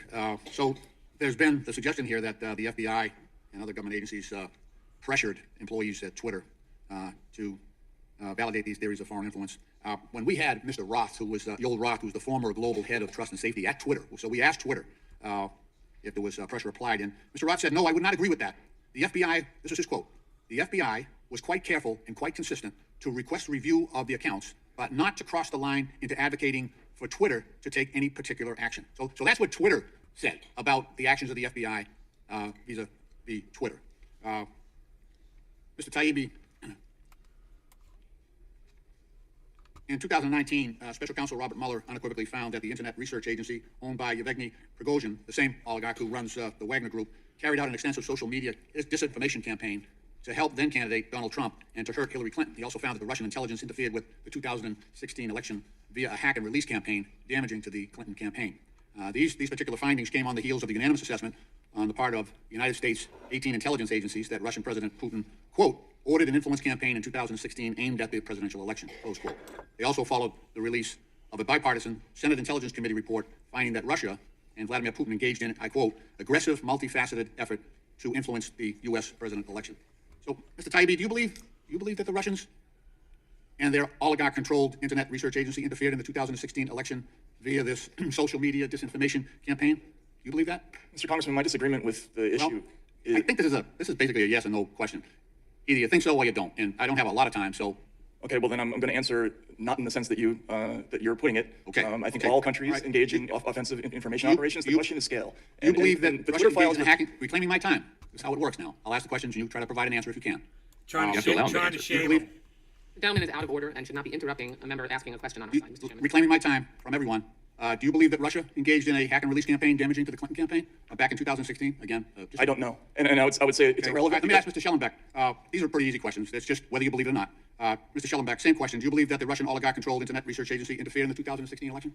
I think that they tried to. Okay. Josh G. Mr. Schellenberg, do you believe that the Russians engaged in a hack and release campaign with respect to the damaging information they released regarding the so campaign? rude. That's my awareness. That is what happened. Okay, fair enough. Thank you. These guys are just reporters, man. They're treating them like Russian assets. Look, let me introduce a couple of documents just to reinforce. And they know it, and that's why they're grinning and they're laughing, because they're like, you guys are little cuck bitches. Claiming my time. Sure. We're not Russian assets, and you guys are little cucks. So, Mr. Chairman, I'll ask unanimous consent to enter the indictment in the United States versus the Internet Research Agency, U.S. District Court of the District of Columbia, number 1-18-32, and also ask to enter into the record the executive summary to Volume 1 of the Mueller report, which states, in March 2016, the GRU began hacking, this is the Russian agency, began hacking the email accounts of the Clinton campaign, volunteers and employees, including campaign chairman John Podesta. The GRU later released additional materials through the organization WikiLeaks. The presidential campaign of Donald Trump showed interest in WikiLeaks releases of the documents and welcomed their potential damage to candidate Clinton. So I've introduced these documents. Without objection. Thank you, Mr. Chairman. I've introduced these documents, but it's clear that Russia's use of social media to interfere in the 2016 election created abundant. Gentleman's time reason. abundant reason Okay, I think for social media platforms to be concerned. gentleman's time has expired. Without objection, these documents are entered into the record. We now recognize the gentleman from California, Mr. Issa, for 5 minutes. Thank you, Mr. Chairman. I'd like to continue along, in a sense, the line we've been on just now. Mr. Taibbi and Mr. Schellenberger, I'll ask both of you. Is it fair to say Russia is a bad actor who is trying to do everything they can to undermine confidence in the United States government and in our form of democracy? I think that's a fair statement. Yes. Okay. Are you familiar with the organization in Europe, the Global Engagement Center? Yes. Well, it's an American. State Department, I'm sorry. But are you familiar with the Global Engagement Center's use of European and other sources to in fact, determine where Twitter files should or shouldn't be, if you will, taken down, thousands of names in Twitter files? Understand. This guy talks for 5 minutes, and it's just a complete waste of time, but check it out anyway. Right. I'll speed it way up. I'm not sure that the Global Engagement Center is taking down Twitter files. I actually wasn't aware of that. I'm sorry. Well, Twitter and the FBI have used this organization and their funding. Well, let me go on to another stay on the path I was on. You commented that the scale mattered. Okay, would you elaborate on scale mattering in the attempt to undermine free speech? Absolutely. So a great example of this is a report that the Global Engagement Center sent to Twitter and to members of the media and other platforms about what they call the pillars of Russian disinformation. Now, part of this report is what I think you would call traditional, hardcore intelligence gathering, where they made a reasoned, evidence-based case that certain sites were linked to Russian influence or linked to the Russian government. In addition to that, however, they also said that sites that, quote, generate their own momentum and have opinions that are in line with those accounts are part of a propaganda ecosystem. Now, this is just another word for guilt by association. And this is the problem with the whole idea of trying to identify which accounts are actually the Internet Research Agency and which ones are just people who follow those accounts or retweeted them. Twitter initially did not find more than a handful of IRA accounts. It wasn't until they got into an argument with the Senate Select Intelligence Committee that they came back with a different answer. Okay, so scale matters, but let me go through a couple of quick questions that I think are part of the reason that we have this Select Committee. This country has political parties and people from the one might call the extreme left and extreme right. And even Congress has people that might be considered outside Main Street of Republican and Democratic thinking. Those people speak regularly, and they have since our founding. Is that correct? Yes. And the ACLU and journalists almost always support their right to say what they believe, even if you disagree. Absolutely. And our Constitution says we will make no law to restrain exactly that kind of free speech. Yes. And that includes people who promote the idea that we should redistribute all wealth in a communist-type way. As a matter of fact, we still have a communist party in the United States. Isn't that correct? It is. Okay, so the limit of free speech historically has been incitement to violence or anarchy, the actual overthrow of a government. Anything other than that is historically covered by the First Amendment. Yes. So when we look at the very nature of the State Department funding to affect domestic U.S. speech, was that speech outside the legal bounds? Did it call for insurrection or other criminal activities that would destroy our government? No. No, I mean, we did not. I mean, we're not saying that didn't happen, but we're describing people having political arguments online. Right, so let me just, because my time's limited like everyone's. So it suffice to say that every bit of the speech, or virtually every bit of the speech, whether foreign or domestic, online, fell within the normal protections of the First Amendment, and the very act of federal dollars being used to stifle that speech is, in fact, historically, what we would consider an indictment against the First Amendment protections. Correct. That is why we have the subcommittee. That is why we're here today. Thank you. I think the gentleman, recommended now recognizes the gentleman for 5 minutes. What was that all about? Thank you, Mr. Chairman. Mr. Taibbi, I want to ask about journalistic ethics and information sources. The Society of Professional Journalists Code of Ethics asserts that journalists should avoid political activities that can compromise integrity or credibility. Being a Republican witness today certainly casts a cloud over your objectivity. But a deeper concern that I have relates to the ethics of how journalists receive and present certain information. Journalists should avoid accepting spoon-fed, cherry-picked information if it's likely to be slanted, incomplete, or designed to reach a foregone, easily disputed, or invalid conclusion. Would you agree with that? I think it depends. Really? You wouldn't agree that a journalist should avoid spoon-fed, cherry-picked information if it's likely to be slanted, incomplete, or designed to reach a foregone, easily disputed, or invalid conclusion? Congresswoman, I've done probably a dozen stories involving whistleblowers. Every reported story that I've ever done across 3 decades involves sources who have motives. Every time you do a story, you're making a balancing test between the public reclaiming interest. my time. Thank you very much. Reclaiming I asked you her this time. because before you became Elon Musk's hand-picked journalist, and pardon the oxymoron, you stated this on Joe Rogan's podcast about being spoon-fed information, and I quote, I think that's true of any kind of journalism, and you'll see it behind me here. I think that's true of any kind of journalism. Once you start getting handed things, then you've lost. They have you at that point, and you got to get out of that habit. You just can't cross that line. Alice. Do you still believe what you told Mr. Rogan? Yes or no? Yes or no? Yes. Good. Now, you crossed that line with the Twitter files. No. We've already seen this at the beginning of the show. That's why I'm talking over Elon Musk spoon-fed you his cherry-picked information, which you must have suspected promotes a slanted viewpoint, or at the very least generates another right-wing conspiracy theory. You violated your own standard, and you appear to have benefited from it. Before the release of the emails in August of last year, you had 661,000 Twitter followers. After the Twitter files, your followers doubled, and now it's 3 times what it was last August. I imagine your Substack readership, which is a subscription, increased significantly because of the work that you did for Elon Musk. Now, I'm not asking you to put a dollar figure on it, but it's quite obvious that you profited from the Twitter files. You hit the jackpot on that Vegas slot machine to which you referred. That's true, isn't it? I've also reinvested. You've made some. No. Is it true that you have profited since you were the recipient of the Twitter files? You've made money. Straw yes man. or no? I think it's probably a wash, honestly. No, you have made money that you did not have before. Straw man. But I've also spent money. Whether he makes money money I just off hired of a his, group of people. off Patently his obvious answer, career. reclaiming my time. Attention is a powerful drug. Debbie Wasserman Schultz, do you make money off of your career too? Do you benefit whenever your face is on TV? Do you get more donations and out of promotions? You're an idiot. You make no sense. What you basically did was you just had him state facts that everybody knows and everybody's aware of that aren't damaging at all, and you just wasted everybody's time, and you made no point at all. You're a fucking pro-straw manning piece of shit, and you're worthless, and you need to sit the fuck down. Drug, eyeballs, money, prominence, And attention, you all know of it what? points to problems with accuracy and credibility. You're really rough to look at, too. You know, some women just don't age gracefully. You're a perfect example of that. And the larger point, which is social media companies are not biased against She's conservatives. so If ugly, I need anything, to bomb they her. ignored their own policies by allowing Trump and other MAGA extremists to post incessant lies, endangering public safety and even our democracy. Hypocrisy is a hangover of an addiction to attention. Now, I want to point out another alleged finding from the Twitter files. Mr. Schellenberger, you Jimbo, referenced several cheers, times your the mic's $3.4 million that Josh. the FBI paid Cheers, to Twitter in Steve. 2020 Cheers, that was referenced in everybody General Counsel else. Jim Baker's email. What's I first want up to in confirm the that nowhere in the email does Baker say that the money was paid to censor information, take down posts, suspend accounts, or do What's anything up, the related to Rumblers? content moderation. Is that correct? What's up, the Thank you. Rumblers? But honest reporting would have explained that the rumbling, $3.4 million was paid to release rumbling all information, day. not censor it.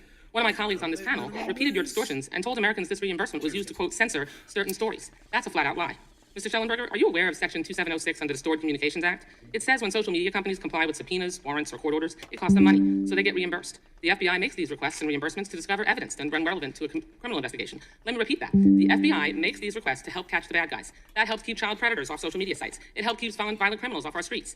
I support the FBI and our law enforcement agencies. It would be nice if our Republican colleagues did the same and not fabricate explanations for payments that are defined for clear purposes in federal law. My time is just about wrapped up. May I The respond? truth is that social media companies are unregulated monoliths. They pose danger to individuals. They allow posts that bring harm, and that's the bottom line. The other side will not tell you. I yield back the balance of my time. Generally had no time to yield back, but I will let the gentleman, Mr. Schellenberger, respond. And I would also point out that I did not say what the Mr. FBI Chairman, I paid Twitter didn't- for. All I said was they paid Twitter $3.4 million. Mr. Chairman, point of order. I didn't ask Mr. Schellenberger a question. Yeah, but My the witness understanding- wants to respond, and the witness has been invited our guest, and frankly, they've been attacked by the Well, federal please do government. that. I'm going to let Mr. Schellenberger answer that before recognizing Mr. Bishop. So are you going to do that as we move down the line of questioners? The gentleman has not been recognized. You had your 5 minutes, and frankly, I think that's at the discretion of the chair. Mr. Schellenberger, you can respond briefly. I'll be brief, which is that my understanding from those files is that Twitter had decided not to take that money until recently. So if you read that email, what Stasha, I believe, the person that sent it, is saying is that they started taking money after previously not taking it. And I believe that the reason that they had not taken it earlier was because they did not want that financial conflict clouding their relationship. Chairman, the money is payment under out federal of order. law so that they can The gentleman recoup from North costs Carolina, Mr. Bishop, is for recognized for the 5 material minutes. that they've been asked. I thank the That's gentleman. bottom line. Mr. Taibbi, would you care to, I'm down here on this end, sir. I love the way he cut her off. You weren't given really an Like, opportunity to shut answer. up, And if it you ain't debrief, your I've got a bunch time, of stuff I want to ask you as well. bitch. Sure, just quickly, Next. that moment on the Joe Rogan show, I was actually recounting a section from Seymour Hersh's book Reporter, where he described a scene where the CIA gave him a story, Don't and he you was very guys love uncomfortable. that? He said that I, who had always gotten the you know, secrets, was being handed the freaking secrets. fathead didn't want to Look, show that again, on I've his done little lots of shit whistleblower cast. stories. There's always a balancing test that you make when you're given material, Talk about and you're getting always balancing owned. newsworthiness versus the motives of your sources. In this case, the newsworthiness. Talk about getting owned. Debbie Wasserman Schultz got owned by Jim Jordan way worse than Matt Taibbi got owned by Debbie Wasserman Schultz. But little fathead doesn't want to talk about that, does he? Clearly outweighed any other considerations. Little and big I think everybody man. else who worked on the Little project big agrees. head. It doesn't seem like any Oh, reporter who breaks a Little blockbuster Big story Head, is going that's to get his attention, name and now. there may We be call him even Little Big financial Head. consequences that follow. It seems like as surely as That's night your follows new the day, that's name, the you little case, punk right? bitch. Little That is Big true, although I Head. would like to clear up, some things that have been misrepresented. Not one of us has actually been paid to do any of this work. We've all, traveled on our own. We've hired our personnel on our own, and I've just hired a pretty large team to investigate this issue out of my own pocket. The fact that the attempt comes from the dais across the aisle to smear you, frankly, I think liberals, if I understand that, in your background, you're both good liberals, and you come in and the Democrats' hostility to what you've undertaken is astonishing to behold, but it's part of the picture we're seeing. In Twitter Files number 15, Mr. Taibbi, you exposed Hamilton 68. You know, what he just said, I totally agree with it. It's so funny that I'm agreeing with all these Republicans in this entire hearing. All the Republicans are making sense, and most of the Democrats are idiots. Isn't it psychotic? A website associated with the German Marshall Crazy. Fund that reported in a dashboard to identify Russian bot networks and became ubiquitously cited by media to identify media stories or narratives that supposedly flowed from Russia. From Russia! You showed that the front man for Hamilton 68 was Clint Watts, a former FBI agent. At Twitter, the trust and safety executives were ridiculing Hamilton 68 for the ludicrous identifications that it was making, which they could reverse engineer and It's figure out 420 who those Newfoundland, accounts no were. law regarding cannabis. And then in Twitter Cheers, Files number Jimmy. 17, Cheers, Josh. after Cheers, disclosing Steve. Mr. Everybody Watts' in the identity, chats, you everyone disclosed on that the J.M. Rumble Berger sphere. is the Cheers to all creator you of guys. Hamilton Thanks for 68. joining us And guess today. what? He was a federal contractor, right? He was, yes. He denies that he worked on it for the Global Engagement Center, but he was an employee of theirs until about a month before the dashboard's release. Just a month before, he said, I believe publicly, that the dashboard was the product of three years' work. So doesn't it beg sort of the intriguing question whether the creation of this fraudulent Hamilton 68 dashboard was effectively underwritten by government funding? Yes, I think that's a good question. Certainly the German Marshall Fund, which is the NGO that is at the top of the chain in this organization. It's the German Marshall Fund, then the Alliance for Securing Democracy, and then Hamilton 68. They're a federal contractor. They received over $1 million from the Department of Defense. The board of the Alliance for Securing Democracy has a former acting head of the CIA, a former deputy head of the NSA, a former chief of the DHS on it. So I want to make, and the bigger point is hard because the examples sometimes start making it. I want to introduce you to, or introduce country to somebody else. I think you've mentioned it in one of your writings, Richard Stengel. You know who that is? Yes, he's the former, the first head of the Global Engagement I Center. want the American people to hear from him for 30 seconds.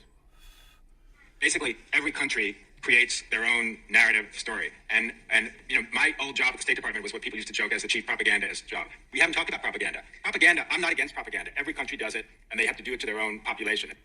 Every country does it. Every country does propaganda, and they have to do it to their own people. Right. Is what Mr. Stengel said. If I understand correctly, he was the head of the Global Engagement Center at its creation, right? He was, and At in least his he book, can admit his own Information country Wars, does there are a number of propaganda, passages and where he Debbie talks about Wasserman creating Schultz a can't. whole of government solution to the information know? problem. He hastened to say that he didn't want to create a quote information The ministry. other woman on what he was on the describing head of that roughly committee, approximates that. she In the can't half minute I admit got it left, either. he also was associated with Hamilton 68, right? The Global Engagement Center certainly had ties to Hamilton 68. I think it's closer than that. Well, that'll come out. Okay. Well, I'd be anxious to hear that. I hope I'll get yielded in a minute or two from somebody else down the way. There's all sorts of stuff to disclose. No This one else committee yields him. has to uncover not that single instance, but this I was system surprised that you have that no one described. yielded This is him the hope anytime. that Americans have to set this right. This committee and that hostility shows what we're up against. It's not 3 pillars to the system. It is 4. And you're seeing the left move to crush you and anybody else who tries to expose this. I yield. I thank the gentleman for his great 5 minutes. And we now yield to the gentleman from Virginia, Mr. Conley. Thank you, Mr. Chairman. I don't know what to say after that last one. We're fellow Americans, and we're elected officials. We're trying to get at the truth, and we're trying to participate in the process at getting at the truth. Mr. Taibbi, you have said that this isn't really a matter of right or left, that there are lots of different ideological colorations involved in the Twitter files. Is that roughly correct? Yes. And Mr. Schellenberg, you would agree with that? Yes. So when you release information, have you released any information of, for example, right-wing elements or the Trump White House attempting to moderate content at Twitter? Yes. No, not the Trump White House per se, although I did report initially in the first Twitter files that the Trump White House had made and requests and had been honored. Mr. Schellenberg? I did not find that. You haven't found it. So we had a hearing the other day on Twitter, and we had 4 witnesses, 3 for the majority, 1 for the minority, and all 4 testified under oath. They had never received a request for content moderation or takedown by the Biden White House, but they did from Donald Trump's White House. And specifically, the case brought up was an exchange between Donald Trump, then President of the United States, and Chrissy Teigen, where he had called her something, and she called him something back. I won't repeat it. And this was under oath confirmed. Yeah, that happened. And that the White House shortly thereafter, after Teigen had her email about the president, which was pejorative, that the White House called Twitter to try to take on the content. Are you aware of that, Mr. Taibbi? Yeah, I've certainly heard that in the news. Yes.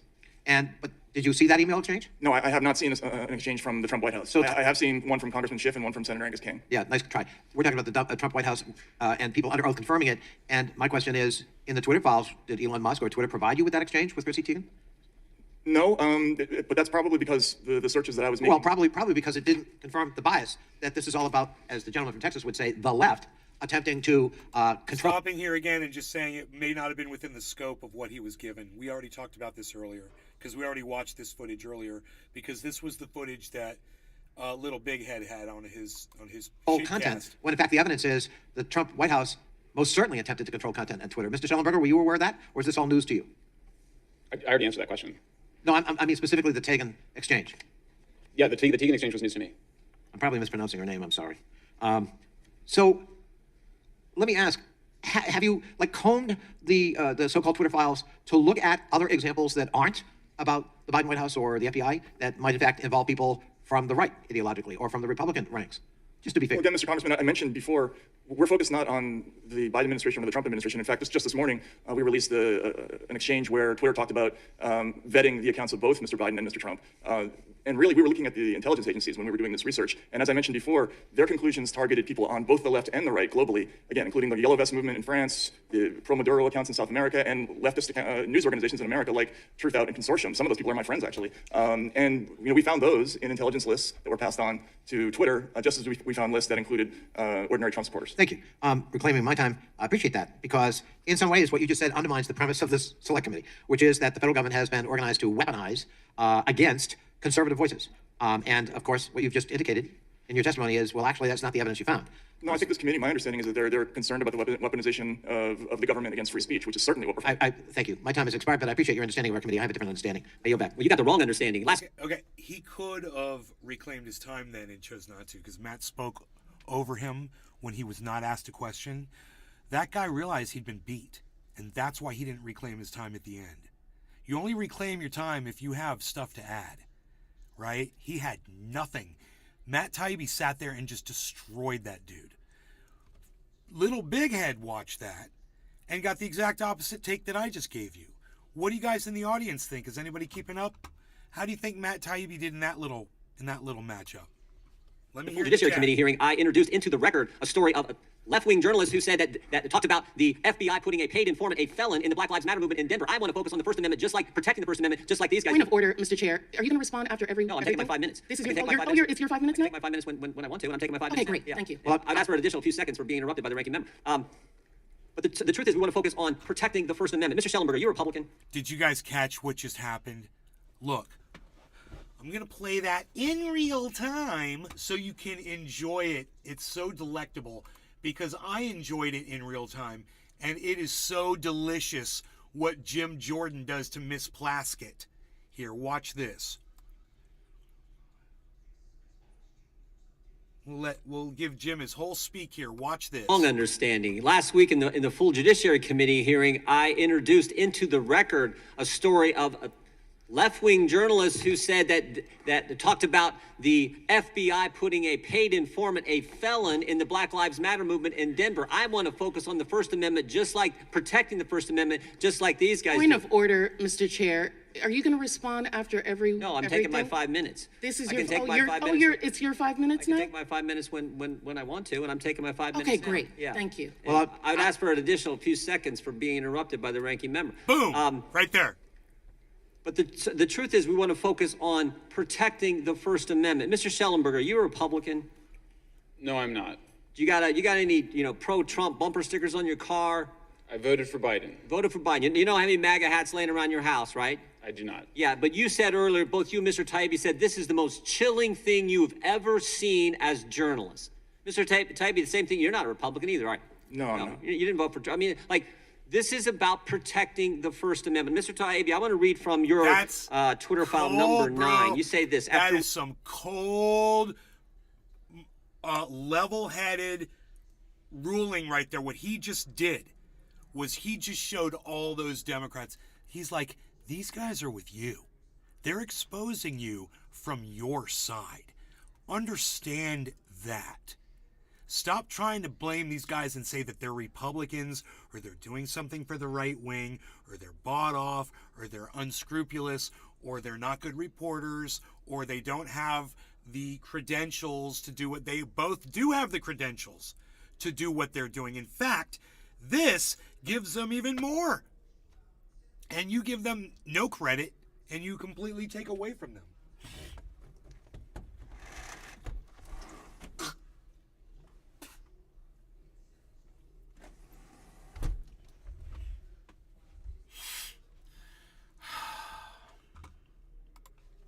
Twitter files, the Bureau issued a statement Wednesday, referring to the FBI. Here's what the FBI said. It is unfortunate that conspiracy theorists and others are feeding the American public misinformation with the sole purpose of attempting to discredit the agency. You then follow up, and this is why I think you're an award-winning author, you then follow up, they must think we're unambitious if our sole aim is to discredit the FBI. After all, a whole range of government agencies discredit themselves in the Twitter files. And then you go on to, in this particular Twitter file, to talk about what Mr. Bishop was just talking about, the GEC at the State Department. You talk about the CIA. You talk about the DOD. You talk about the FBI. You talk about the DHS. You talk about the Foreign Intelligence Task Force, which is a combination of all these. But there was one agency you didn't mention. because you didn't know at the time. One agency, you got almost the whole alphabet, but you didn't mention one agency, the FTC. Because you know about them now. Yes, we You know do. about them now in an up close and personal way. You didn't know then, but you do know now. December 2nd, as I said earlier, December 2nd, the first Twitter file comes out, Mr. Taibbi. And I think there are 5 others, including the ones from Mr. Schellenberger. December 13th, the very first letter that the FTC sends to Twitter after the Twitter files, 11 days after the first Twitter file. Who are you? Who are they? 5 of them come out. The FTC's first demand in that first letter after the Twitter files Watch come this. out is identify all journalists. I'm quoting. Identify them. You know what? That's what fucking Nazis do. That's what fascists do. That's what fucking dictators do. Right? That's what the goddamn FTC did under the Biden administration. Just a few months ago.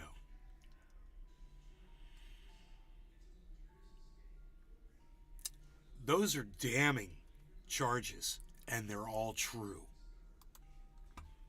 Identify all journalists and other members of the media. You know, little big head over on his shitcast over there, he doesn't want to cover this part of the trial of the testimony, does he? Oh, what's wrong? What's wrong, little Mikey? Doesn't like it? Oh, Mikey, he doesn't like it. Little Mikey, he doesn't like it. Little big head doesn't like this part. Whom Twitter worked with. You find that scary, Mr. Taibbi, that you got a federal government agency asking a private company, who in the press are you talking with? Yeah, I do find it scary. I think it's none of the government's business which journalists a private company talks to and why. I think every journalist should be concerned about that, and the absence of interest in that issue by my fellow colleagues in the mainstream media is an indication of how low the business has sunk. There was once a real esprit de corps and camaraderie within media. Whenever one of us was gone after, we all kind of rose to the challenge and supported. Used to be. Yeah, Used to be the case. That is gone now. We don't protect one You know what another. else used to happen? Democrats used to care about protecting First Amendment free speech rights too. Now it's like, okay, if you're attacking, and I said this on the House floor, I said, don't think they won't come for you. Oh, the That's big what I tech, always big say. media, cancel culture. They may come for Republicans and conservatives now, but the demand is never satisfied. They will keep coming. That's what I always say. Mr. Schellenberg, you know who the chair of the FTC is? Not personally. Lena Khan. You know who she used to work for? My understanding is the Judiciary Committee? Yeah, she's worked for these folks. The same folks have been attacking you today. Same folks. Chair of the FTC. Work for them. Here's what they said. Here's what she said in a letter where they ask about who these journalists. Again, they named 4 journalists by name. You were 2 of the 4. As I said before, I think it's frankly courageous and brave of you to show up today when you know the federal government's got an eye on you personally. Here's what they asked for now. Hey, yo, Jim Jordan, do Julian Assange next, bro. You're defending these journalists fantastically well. Can you do Julian Assange now? Get him out of frickin' prison? How about it? Jim Jordan, what do you say? Let's do it, man. Let's appeal to Jim Jordan. What do you think he'll say?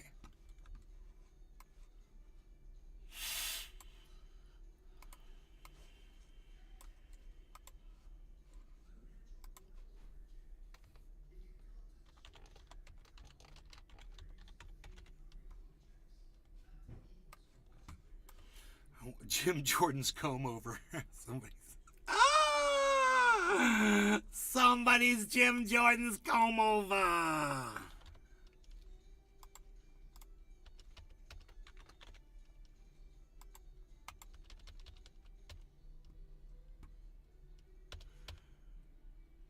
How do we find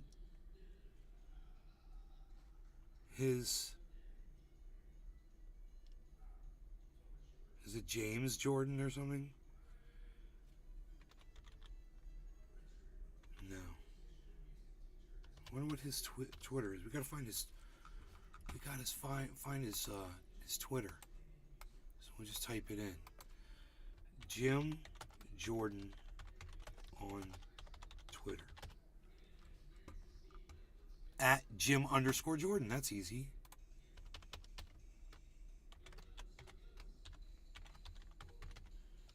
Got him. We got him.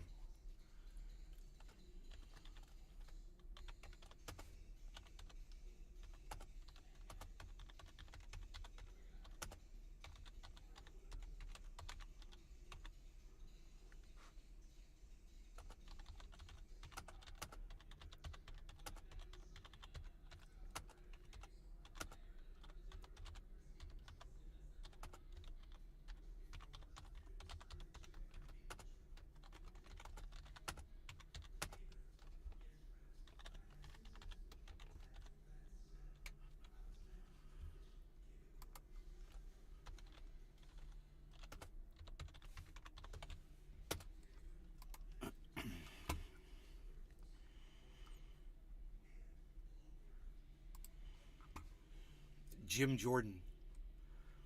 Great job on defending journalists' rights to report freely and without persecution. Can you do free Julian Assange next, please? Do you guys like that tweet? I think I'll make that my pinned tweet, because it's a tweet and reply, and you probably won't see it under my tweets. Yeah, I don't see it there. So you would go to reply, so I'll pin it. I should make that my background image. Here, let me change this really fast.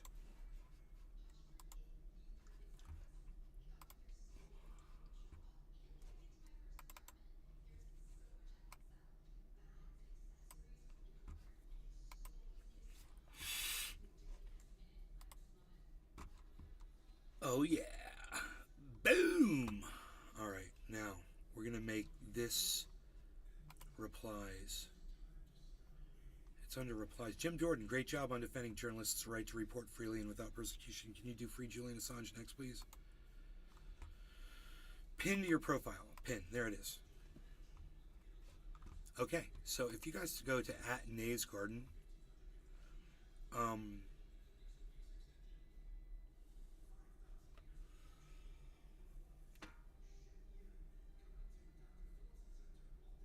you guys could like and retweet. Oh, somebody saw it. Great. Thank you for the view.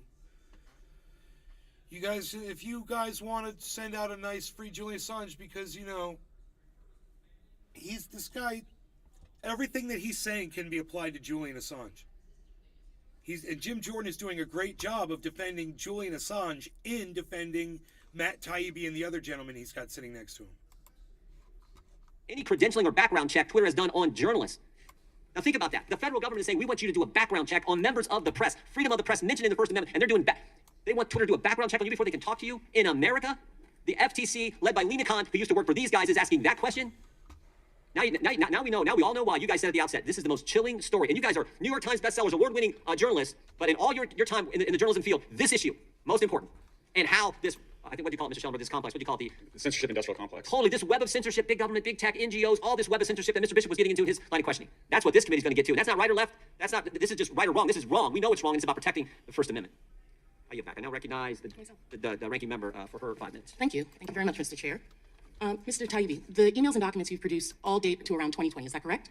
No, there's a significant portion of them from 2017 and 2018 as well. Thank you. And Mr. Schellenberger, what dates do you have? I believe that we had emails including 2022, 2021, 2020. That's also true. 2019.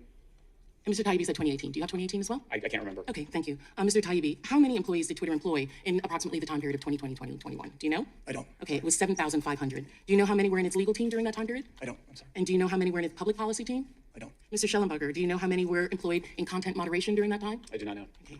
So we're looking at thousands of employees overall, and hundreds in offices were the focus of emails and documents you released. I will ask you, Mr. Schellenberger, how many emails did Mr. Musk give you access to?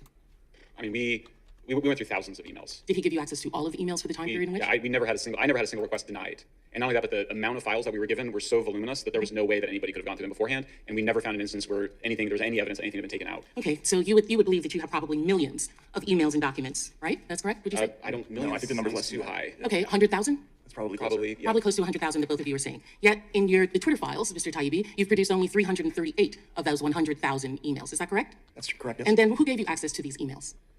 Who was the individual that gave you permission to access the emails? Well, the attribution for my story is sources at Twitter, and that's what I'm going to refer to. Okay. Did Mr. Musk contact you, Mr. Taibbi? Again, the attribution for my story is sources at Twitter. Mr. Schellenberger, did Mr. Musk contact you?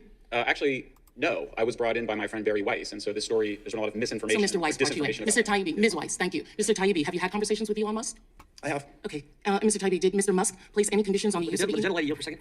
as long as my time is not used. Are you trying to get journalists? No, I'm not trying to expose get, no, their I'm not. sources? I am Well, it asking, sounds like no, well, if you will let me finish. And you had conversations with him, not where you said you weren't going to agree to who your sources were. I'm not asking you your source. I'm asking you if you had conversations with the owner of Twitter. And did Mr. Musk place any conditions on your use of the emails or documents? No, in fact, I was told explicitly that we were given license to look at present-day Twitter as well as past Twitter. So you had unfiltered access to Twitter's internal communications and systems? Yes. Would those include HR files? No. We did not have access to personal information of any kind. In fact, we signed a waiver Have you foregoing. produced that waiver to the members of anyone on this committee or any staff? I'd be happy to Have produce you? it. I haven't, but I'd be Have happy. you given all of the access to what you were given by your source to this committee? No, and I would never do that. Okay, I didn't ask if you were given the committee, the individuals, but all of the files, no, you have not? No. So what we're getting is your dissemination, your decision as to what was important and not important in that, correct? Which is true in every news story. In every story. But you have files that you say you are sharing, but those files are just a smaller period of the files, is that correct? Yes. Yes? Okay, thank you. And the FTC investigation of Twitter, you knew that they were investigating Twitter before the time period that Mr. Musk came on? I was aware of it, yes. And the FTC was concerned with user data being hacked or used? Is that correct, that they didn't have enough checks and balances on that data? Well, I wasn't privy to that part. Have you seen the consent decree? No, I have not. Okay, well, the consent decree is concerned with user data, which would be probably the reason that they were concerned if they're giving files to journalists that potentially data about users as well as data about individuals and employees would be given to them. My understanding So is I that didn't they ask a didn't question. I didn't ask you a question, sir. Okay? So do you know that Elon Musk paid $44 billion for Twitter? Is that correct, Mr. Schellenberger? Were you aware of that? Yes, I read that. And did you know that he received that part of the funding from Saudi Arabia as well as Qatar?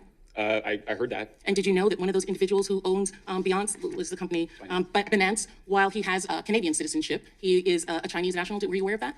I did not know that. Okay, and that he stated that that was for the cause. But thank you very much for answering my questions. I yield back. Chair, now recognize the gentlelady from Wyoming for 5 minutes. Would the gentlelady yield for 20 seconds? Yes. I thank the gentlelady for yielding. I just think this is interesting. First, the FTC is asking for your background, and now the ranking member of the Committee on the Weaponization of Government is asking for your sources. If I that never doesn't asked them raise- for their sources. Yes, I you did not We- ask for sources. Well, I asked if the they were gentlelady's talking not- to the Elon gentlelady's Musk, not and they recognized. said that they were not talking. Well, you are not going to say I would I've asked for sources. yield back to the Thank gentlelady. you. I thank her for With yielding. respect, you asked me who gave I asked you who gave it to you, and when you said that they were your sources, I then asked you if you had spoken with Elon Musk. I did not ask you who those sources were. The For gentlelady the from record, keep the Wyoming is record correct. recognized, and she will receive an additional 20 seconds. The gentlelady is recognized for 5 minutes of questioning. Thank you, Mr. Chairman, and thank you to our witnesses for being here today and all of your important work that you have put into writing the Twitter files. Thank you for your willingness to come here and be subjected to the kind of abuse that we've observed when all you're trying to do is talk about the importance of the First Amendment and why the federal government should not be doing what they did and what has been evidenced in the Twitter files. I often say that sunshine is the best disinfectant, and boy, after listening to you and reading the reports that I have, does our federal government need to be fumigated. Mr. Taibbi, I'd like to focus on Twitter Files Part 9, Twitter and other government agencies, as I think a lot of the evidence you present in this section touches on the major takeaways that are so important for Americans to understand about the seriousness of what was found in the Twitter files. In your testimony describing the cooperation between the federal government and tech companies like Twitter, you stated, quote, a focus of this growing network is making lists of people whose opinions, beliefs, associations, or sympathies are deemed to be misinformation, disinformation, or malinformation, end quote. What's interesting to me is that what is missing from that list is the word unlawful.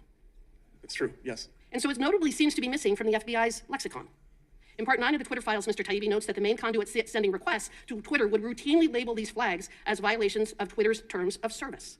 Even Jim Baker, a Twitter employee at the time and someone who is allegedly a former general counsel of the FBI, stated, quote, but also odd that they are searching for violations of our policies. Mr. Taibbi, what was the approximate percentage of the FBI requests to Twitter being based on the justification that the tweet violated the company's terms of service? Mr. Congressman, I would say that that was a standard disclosure or a standard disclaimer in almost all the communications from the FBI to Twitter. There would usually be a line in there saying something like, for your consideration, we believe the following 207 accounts may have violated your terms of service. But notably, they very rarely focused on words like truth or inaccuracy. Very often, they used the words malinformation, misinformation, or disinformation. And so I think they were trying to shift the focus from one idea to the other. Okay, I think that's interesting as well. What do you make of the finding that the FBI found it its responsibility to police violation of a private company's terms of service as a priority over policing violations of U.S. federal law? There were a couple of very telling emails that we published. One was by a lawyer named Sasha Cardile, where the company was being so overwhelmed by requests from the FBI. And in fact, they gave each other a sort of digital high five after one batch, saying that was a monumental undertaking to clear all of these. But she noted that she believed that the FBI was essentially doing word searches keyed to Twitter's terms of service, looking for violations of terms of service, specifically so that they could make recommendations along those lines, which we found interesting. Do you believe it's the FBI's responsibility to police the terms of service for a private company?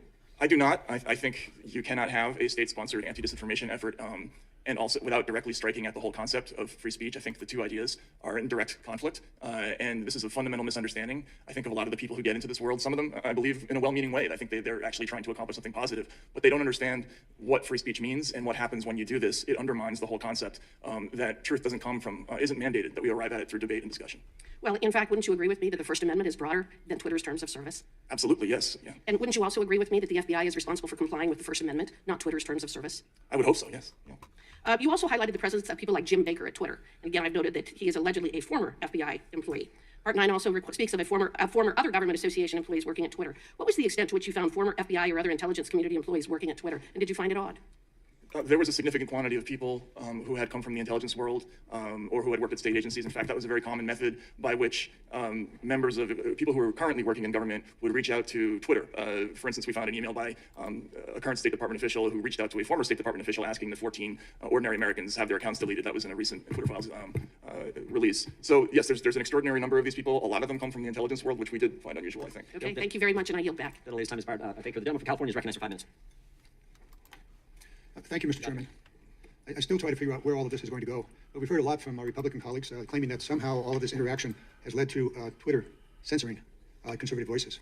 And I really want to look at what the evidence is that has or has not happened. In 2020, Twitter commissioned an objective study to examine whether its algorithms disproportionately promotes conservative or liberal voices. This was a massive study by researchers from the University of Cambridge and Berkeley. The analysis examined millions of Twitter accounts and 6.2 million news articles that were shared within the United States. The study results were quite clear. Twitter's algorithms actually amplifies conservative voices far more than liberal voices. So whatever comes of this question about pressure from the federal government, at least up until 2020, it didn't have an effect. A separate study, this one from Indiana University, found that partisan accounts, especially conservative accounts, tend to receive more followers and follow more automated accounts. So, Mr. Talibi and Mr. Schallenberger, are you familiar with these studies? I am. Very good. Then you know that whatever you may be trying to tell us, the effect on Twitter didn't happen. No, I don't agree. Excuse me, it's my time, thank you. I can also give you many real analytical studies based on actual evidence. But since I have only 5 minutes, Mr. Chairman, if I might enter into the record these studies of what actually is going on at Twitter with regard to censorship or not censorship. Mr. Chairman, may I enter those into the file? Thank you, Mr. Chairman. I take that silence as a yes. Did you identify the document? I'm sorry. Certainly. These documents, studies that were done by universities. And We usually take a little bit, it takes a little bit more for unanimous consent than these documents, but without objection, we'll accept them into the record. Thank you, Mr. Chairman. These studies found that to the extent that far-right accounts are being suspended, it's not because of their ideology, but because they are spreading conspiracy theories like QAnon. You can see those up on the board. Talk about nonsense. QAnons, are you really ready for these thoughts? Where in the country is gone? The rest of the world will go. Q is real. On and on. They're up there, and they're now part of the file also. This type of speech that perhaps our Republican colleagues believe social media platforms, all of whom, by the way, are private companies, not government, are somehow obligated to post. No matter how crazy, how offensive a post might be, these private companies presumably must advance the lies, conspiracy theories, personal attacks promoted by radicals. Now, I'm pretty sure that if the Democrats held a hearing today to force Fox News to post certain content, my Republican colleagues would be up in arms. And this is particularly ironic because we know for a fact that Fox News does spread disinformation and does so while knowing that the material is false. We've learned from the Dominion lawsuit that Fox hosts lied about the 2020 election. Its executives knew they were lying, and yet they were allowed to continue peddling their lies. Now, here's a reporter speaking to this issue, a Fox News reporter. He said, dangerously insane. There's 2 Fox executives describing Fox's decision to push forward election lies as chasing the nuts off the cliff. There are 2 other quotes, 2 other tweets that I think we ought to be aware of. And Fox News was promoting it. They were promoting Trump's lies. Quote up there, big protest in D.C. on January 6th. Be there, will be wild. A call to arms, and all of us in this building know the result of that call. A second one, Mike Pence didn't have the courage to do what needed to be done to protect our country. This is the speech that my Republican colleagues would have us to believe is being wrongly, quote unquote, censored by social media companies.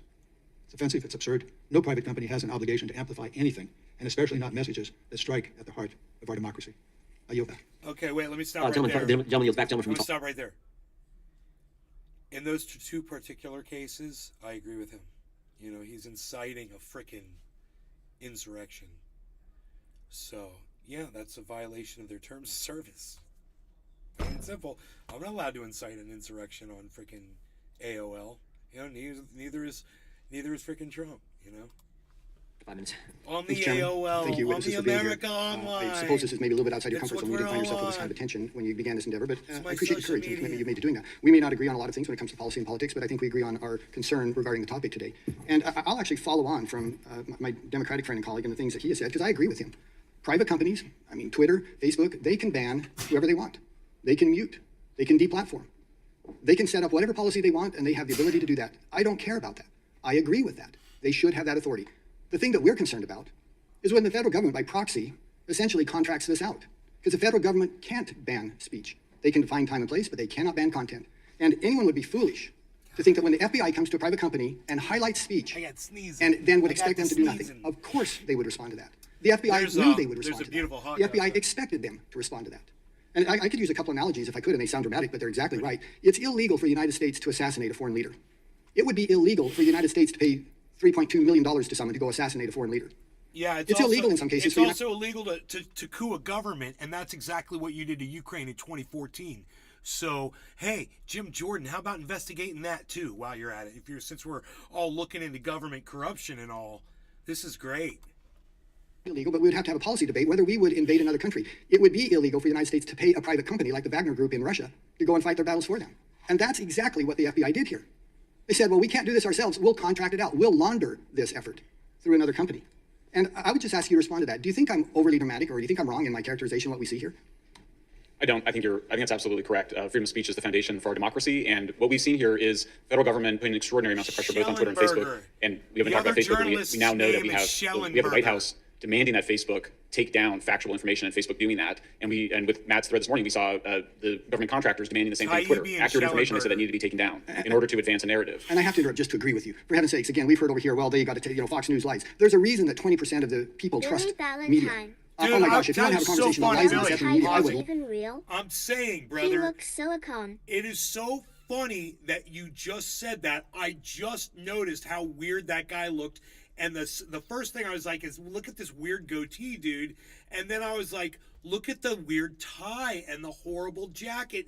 And of course, he's got his little American flag pin up high on his little lapel because he's a little frickin' poser. It's crazy. Love to engage in that because we've seen plenty of it over the last 6 years, and it's not coming from just Fox News. New York Times, CBS, NBC, every single one of them were saying things that they knew was not true. And they didn't say it once, they said it for years. And the White House, again, trying to stifle things that they know is true, but it doesn't fit their narrative. And I got to give one illustration in the few minute I have left. When you have an agent, Mr. Chan, who goes to his Twitter and says, please see below a list of Twitter accounts which we believe violate your terms of service.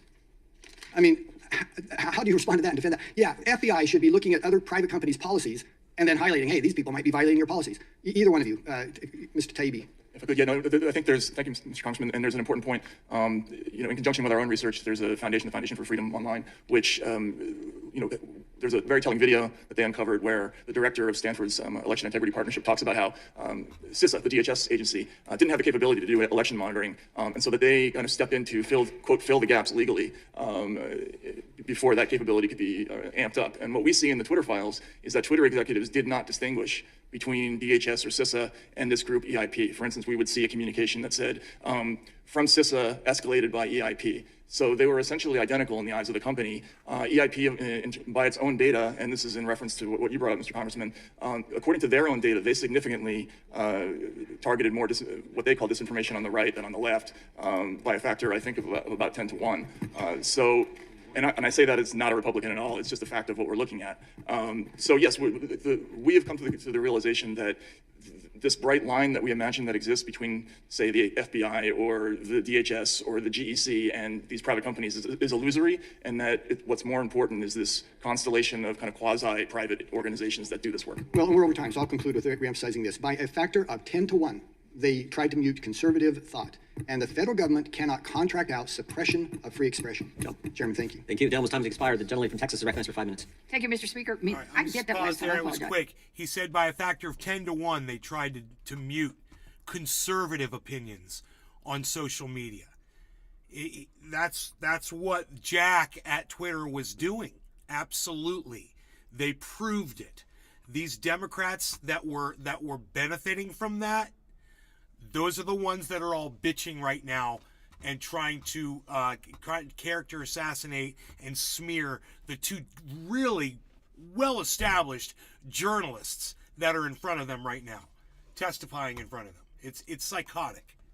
Chairman, Mr. Taibbi, I want to follow up a little bit on the ranking member's questions. No law regarding cannabis, Billy. Cheers. Cheers, everybody. Musk approached you about writing. Cheers. Cheers to everybody. I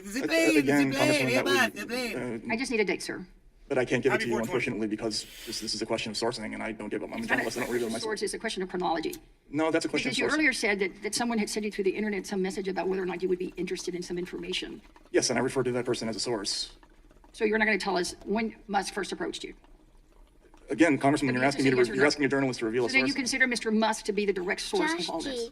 No, now you're trying to get me to She say is. that he is the source. I Well, just if can't answer he your is or question. he isn't, if you're telling me you can't answer because it's your source, well, then that the only logical conclusion is that he is in fact your source. Well, you're free to conclude that. Well, sir, I just don't understand. You can't have it both ways, but let's move on because No, he can't. He's a journalist. No, he can't because either Musk is the source and he can't talk about it, or Musk is not the source. And if Musk is not the source, then he can discuss. No one his has yielded. The conversations with gentlelady's out of order. You don't and get to she's speak. out of The order gentlelady is because not he's recognized. interrupted. The gentlelady's not Chairman, you're not recognized. recognized. He has not said that. But he has said is he's not going to reveal his source, and the fact that Democrats are pressuring him to do so is such You're an not. You're asking him about his conversations with The Musk. gentlelady has not yielded you time. You don't I get have to not talk yielded over time her. to anybody. I want to reclaim my time, and I would ask the chairman to give me back some of the time because of the interruption.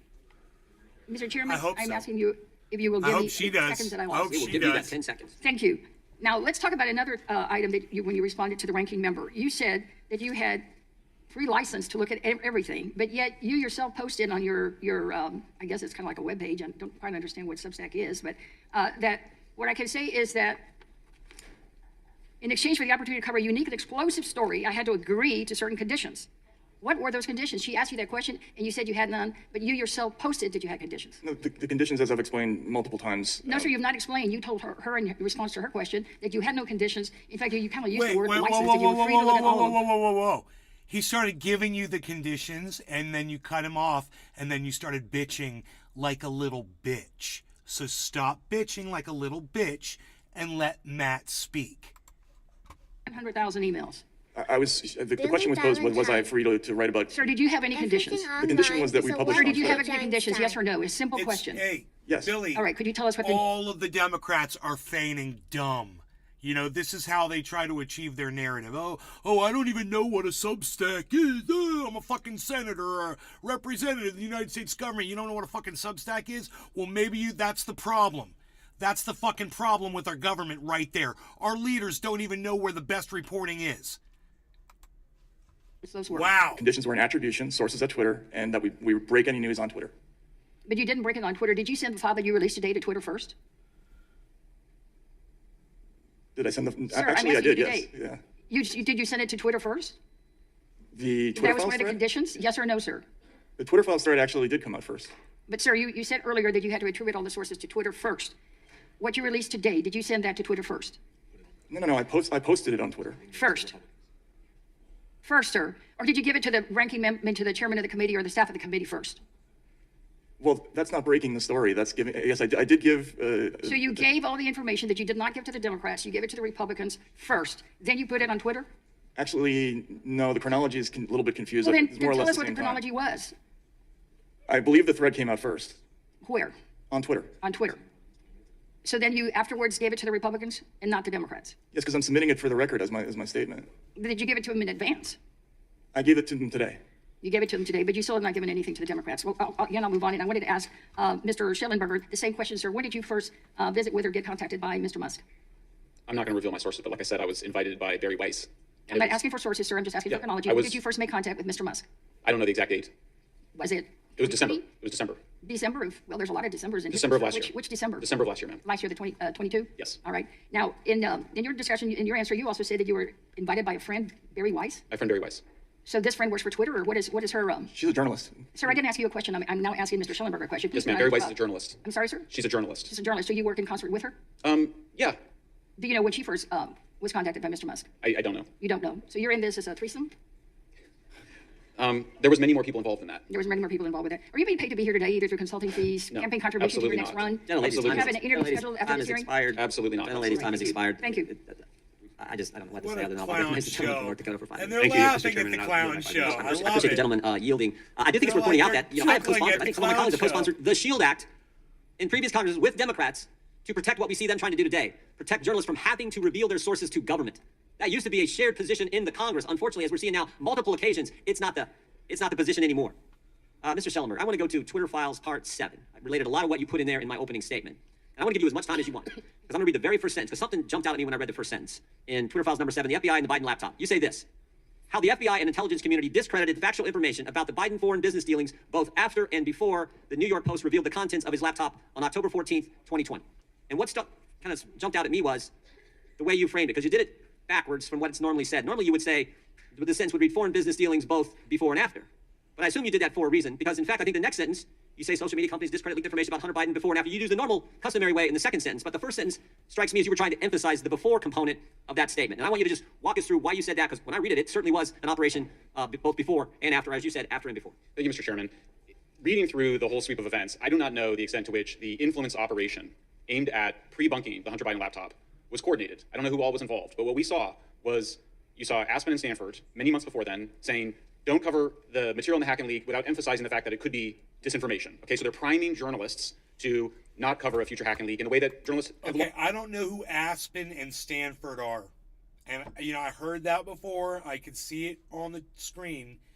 And I have no idea what he's referring to, who that is, if it's people or what. With in the tradition of the Pentagon Papers, made famous by the Steven Spielberg movie. They were saying cover the fact that it probably came from the Russians. Then you have the former general counsel to the FBI, Jim Baker, the former deputy chief of staff to the FBI, both arriving at Twitter in the summer of 2020, which I find what an interesting coincidence. Then when the New York Post publishes its first article on October 14th, it's Jim Baker who makes the most strenuous argument within Twitter. Multiple emails, multiple messages saying this doesn't look real. There's intelligence experts saying that this could be Russian disinformation. He is the most strenuous person inside Twitter arguing that it's probably Russian disinformation. The internal evaluation by Yoel Roth, who testified in front of this committee, was that it was what it looked to be, which was that it was not a result of a hack and leak operation. And why did he think that? Because the New York Post had published the FBI subpoena taking the laptop in December of 2019, and they published the agreement that the computer store owner had with Hunter Biden that gave him permission after he abandoned the laptop to use it however he wanted. So there really wasn't much doubt about the provenance of that laptop. But you had Jim Baker making a strenuous argument, and then of course you get to a few days after the October 14th release, you have the President of the United States echoing what these former intelligence community officials were saying, which is that it looked like a Russian influence operation. Yeah. So they were claiming that the laptop was made public by a conspiracy theory, and the conspiracy theory that somehow the Russians got it, and basically they convinced Yoel Roth that they convinced him this wild hack and leak story, that somehow the Russians stole it, got the information, gave it to the computer store, and it was bizarre. So you read that chain of events, and it appears as though there is an organized influence operation to pre-bunk. Why do you think they could predict the time, the method, and the person? Why could the FBI predict it? Not only did they predicted it, so did the Aspen Institute. It seemed like everyone was in the know saying, here's what's going to happen, we can read the future. How do you think they were able to do that? I think the most important fact to know is that the FBI had that laptop in December 2019. They were also spying on Rudy Giuliani when he got the laptop and when he gave it to the New York Post. Now, maybe the FBI agents who were going to Mark Zuckerberg at Facebook and to Twitter executives and warning of a hack and leak, potentially involving Hunter Biden, maybe those guys didn't have anything to do with the guys that had the laptop. We don't know that. But I have to say, as a newcomer to this, as somebody that thought it was Russian disinformation in 2020, every day I knew that it was Russian, I was shocked to see that series of events going on. It looked to me like a deliberate influence operation. I don't have the proof of it, but the circumstantial evidence is pretty disturbing. It's pretty overwhelming. Thank you, Mr. Selman. Now recognize the gentleman from New York, Mr. Goldman, for 5 minutes. Oh, I think it's Mr. Allred first. Oh, I'm sorry. You just walked in. Recognize the gentleman from Texas. Go right ahead. Well, thank you, Mr. Chair. I'd like to ask unanimous consent to enter a few tweets into the record. Sure. Can you identify the tweets? Let's see it. I think staff should have them. Can we put the tweets up on the screen? So this guy's like a little bitch. Let's take a look at a couple of tweets for the Democrats. Kanye West, who now goes by Ye. He's a bitch for the Democrats. 32 million followers. Taibbi, can you read the tweet on left? You see the text there? I actually can't. My eyesight is not so great. I'll read it to you. It says, I'm a bit sleepy tonight, but when I wake up, I'm going DEFCON 3 on Jewish people, in all caps. The funny thing is, I actually can't be anti-Semitic because black people are actually Jews. Allowed to read this also, on you guys have told me try to blackball anyone who ever opposes your agenda. show. I'm sorry. He's reading a tweet from Kanye West. Algorithm, this is not me. I don't agree with what Kanye's saying here, and I apologize for this moron saying this out loud on YouTube. I completely forgot he did that in the context of that tweet. My bad. Can't have freedom without the freedom to be wrong. Let's move on to a couple of other tweets, not from somebody with 32 million followers. This one says, Elon now controls Twitter. Unleash the racial slurs, K-word, and N-word. The other one says, I can freely express how much I hate N-words now.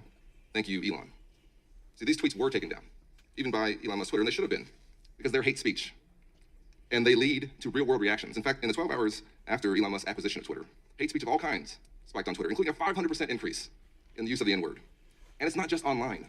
From 2021. Irrelevant. Strawman has absolutely nothing to do with the issue at hand here. Once again, it's like going after who helped fund Twitter in blaming what was conducted, the business that was conducted before Elon even acquired it. Wow. 2021, hate crimes rose almost 44% in major cities. So hate speech online has real impacts in life. And so does election misinformation and propaganda online. And Mr. Taibbi, I've read a lot of your work, respect some of it, but you cast a lot of doubt on Russian interference in our elections, and today you have virtually alleged a vast government conspiracy to censor speech. But I can tell you that the threat to our democracy, I'm not asking you a question, I'll let you know when I do. I can say that the threat to our democracy is very real, and it's not just the elections that get all the headlines. In 2018, in a congressional race, 2 Kremlin-aligned foreign nationals named Lev Parnas and Igor Fruman succeeded in funneling illegal Russian money to a Trump-aligned super PAC that spent $1.3 million to support the Republican candidate. That was my election. My neighbors in East Dallas saw advertisements online, in their mailbox, and on their TV, paid with Russian money. That's not my opinion. That's a fact, proven in the Southern District of New York. Both Parnas and Fruman were convicted to 21 months and 1 year, respectively, for conspiring to make political contributions by a foreign national, along with other campaign finance-related violations.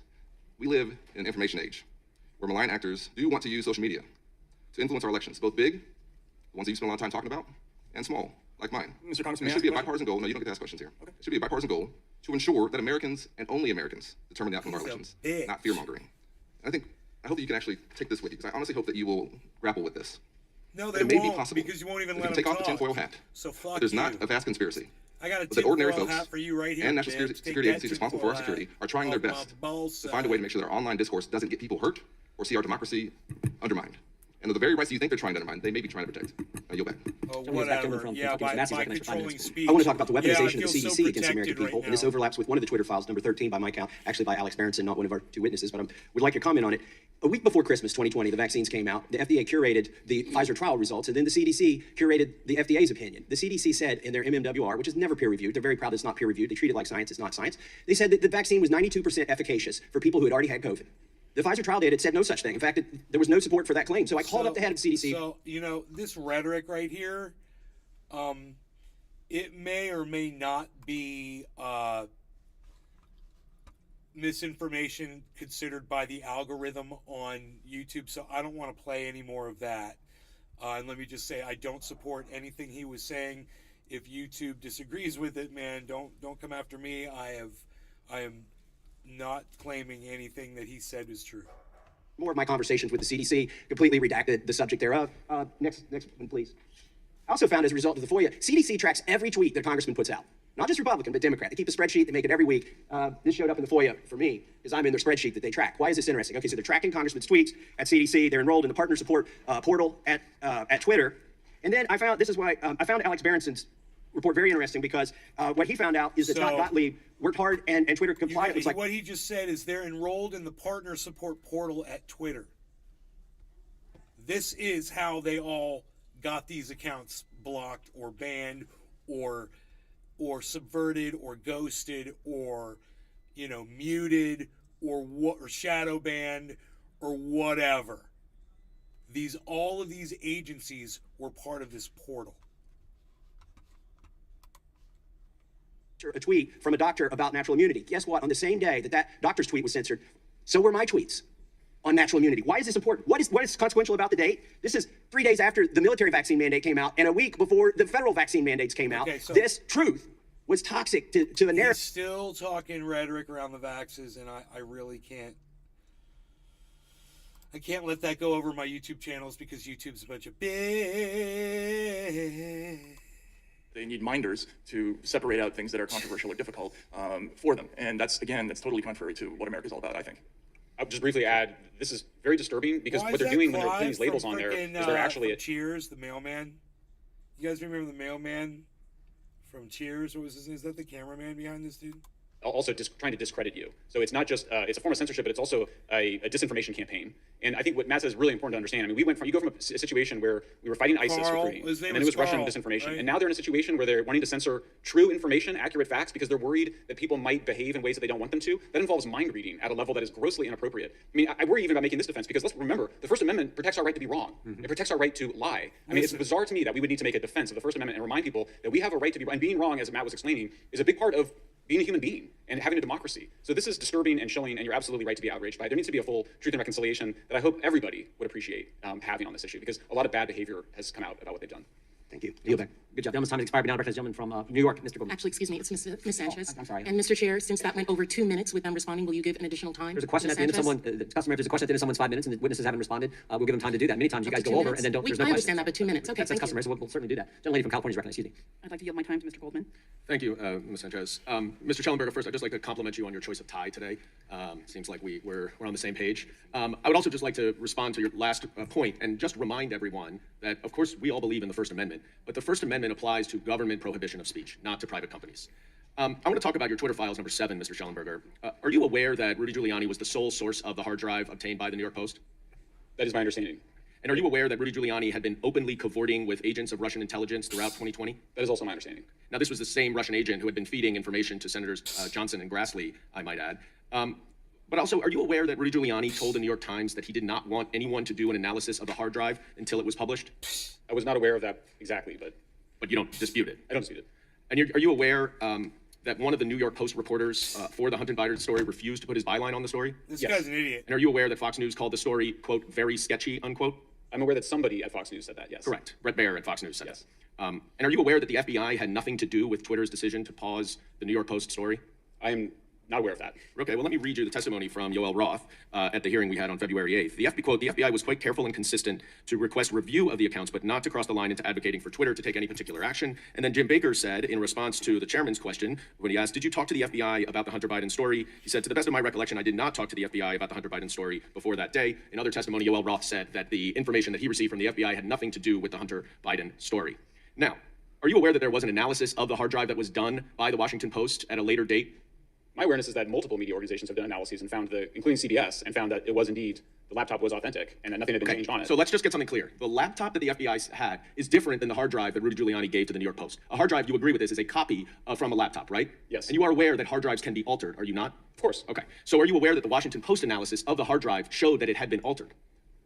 I have heard that, but I'm also saying CBS have verified, Politico, and other media organizations have verified. I mean, we're not talking about really we're not talking about authenticity. We're not talking about authenticity. We're talking about whether it's been altered. Yeah. Okay. There's no question. There's some material on the hard drive that is authentic and accurate. But are you aware that there's some material that is not? My understanding is that there are copies of the hard drive that have been tampered with, and that media organizations, including CBS, have verified that the laptop in question was not tampered with. I don't know what the laptop in question, but let's move on, because you said in your Twitter files, am I correct, that every single fact in the New York Post story was accurate? Yes. Okay.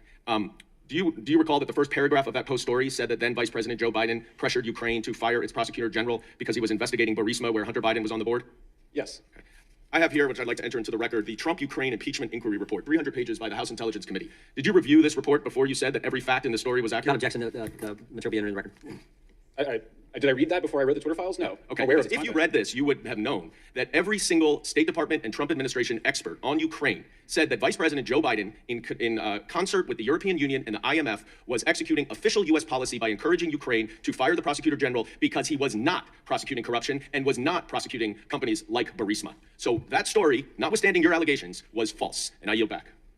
Gentleman, back. The chair now recognizes the gentleman from Florida, Mr. Gates, for 5 minutes. Impeachment nostalgia always warms my heart, but we are here focused on a weaponized government, a whole-of-government approach that has been turned against the American people. And while Rudy Giuliani may have been running around with the laptop in 2020, what is an indisputable fact is that the FBI had the laptop in 2019. And it appears that the last round of questioning misses the boat, that it's true. The information is authentic. The pictures, the videos, the emails, there hasn't been a single allegation that there's a single doctored email. Unlike what we saw before the FISA courts, where the FBI itself was doctoring emails to try to smear President Trump. But I have to get to a question I'm amazed hasn't been asked of the two of you. This FTC consent decree, where it is government action subject to rigorous scrutiny under First Amendment standards, government action demanding that your names be listed. How did it feel when you found out that you were being expressly targeted by a government document based on your reporting?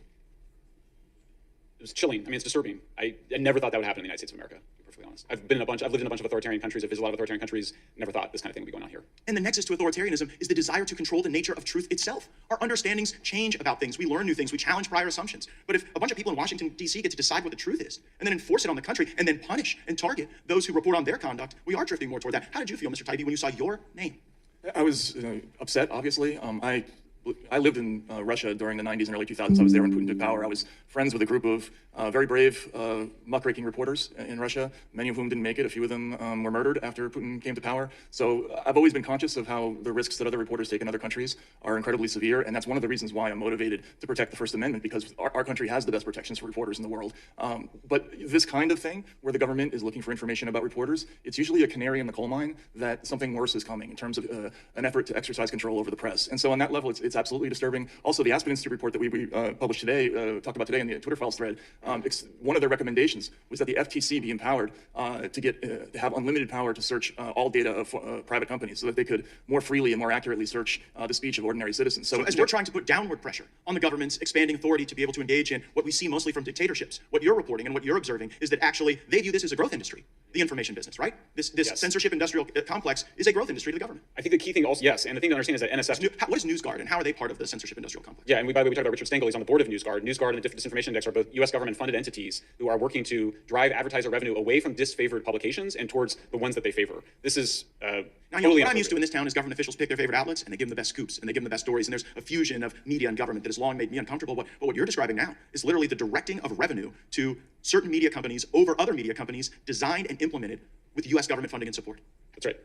That is an astonishing way. If we do not take a look at NewsGuard, we have failed. And you talk about the brave reporting that occurs and what it subjects you to. I would suggest there's also political bravery that I have observed. While we've only heard from Democrats on this panel attacking you, discrediting you, a lot like they've tried to attack and discredit FBI whistleblowers who are truth tellers, there are brave Democrats who still believe in free speech. And I would advise my colleagues to look at the comments of Ro Khanna, who has been deeply, deeply concerned about this weaponization of government, and he believes these Twitter files are indeed worthy of our focus and our energy, and that is exactly what we are going to do. I yield back. I think the gentleman would now recognize the gentlelady from New York. I still have my 5 minutes, Mr. Chairman. Oh, that's right. I forgot. I understand what you mean. Because you were yielded 5. The gentleman from New York is recognized for 5 minutes. Excuse me. Mr. Schellenberger, I may have misheard earlier, but is it your testimony here today that you disagree with the 2 indictments by Special Counsel Robert Mueller that definitively established that Russia interfered in our 2016 election through social media disinformation and a hack and leak operation? No, I don't disagree. Okay, Mr. Taibbi, do you disagree with those 2 indictments? Well, I don't. Indictments aren't a thing to disagree. Do you disagree? They're about 40 or 50 pages. Do you disagree with the evidence outlined in those indictments? Well, indictments are just charges. I just asked you, do you disagree with the evidence included in those indictments? Yes or no? I'm not in the jury of that case. I couldn't possibly say yes or no. Okay, because you said earlier, I believe, that you did not see Russia, you could not confirm that Russia interfered in our election in 2016, that you don't believe that. Is that your testimony here today? You don't believe that they did? I think it's possible that they may have on a small scale, but certainly not to what's been reported. What's been reported or what's been included in the indictments? Well, again, indictments are allegations. They're not proof. And I understand. It's pretty detailed allegations. In the Mueller indictment, by the way. You should go read the indictment and then come back and tell us if you actually think there's no proof of it. Well, but let me move on. Let me move on, please. By the way, please, let me move on. That's how this works. You should know that by now. So do you disagree with the Special Counsel Mueller's conclusion in his report, Mr. Taibbi, that the Trump campaign knew about Russia's interference, they welcomed it, and they used it for their benefit? You have no reason to disagree with that, don't you? You have no information. So after that foreign interference in our 2016 election, Twitter and other social media companies naturally wanted to work with the intelligence community to stop Vladimir Putin from interfering in our elections again.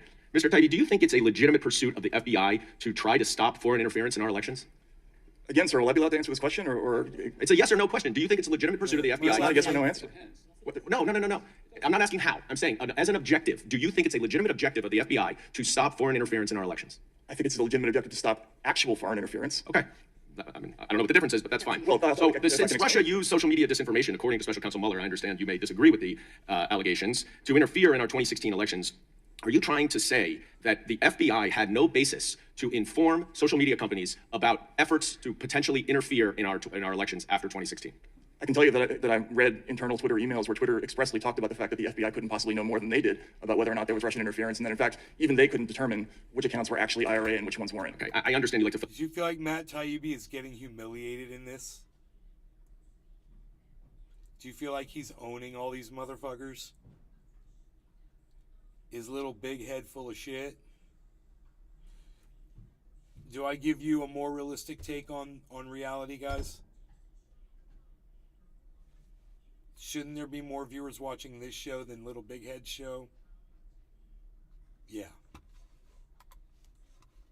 Was not an answer to my question, but I'll move on. And Mr. Schellenberger, in all of the emails that you reviewed, did the FBI ever direct Twitter to take down any accounts or remove any posts? Yes. They directed Twitter to remove them, or they said these may violate your terms and services? Yes. I think that's an accurate use of the word direct. They said these may violate. You think that saying that these may violate your terms and conditions is the same as directing them to take an account down? Yeah, I mean, I think if a police officer says, all right, well, that's very helpful. That's very helpful. I'm glad to know that you think flagging something for a private company to make a decision about what they should do is a direction. Now, Mr. Chairman, you have repeatedly said that this committee is all about protecting the First Amendment. Mm-hmm. And what's unfortunate here is that we are talking about Twitter, and that we are not talking about Republican government officials around the country who are banning books. And we are not talking about...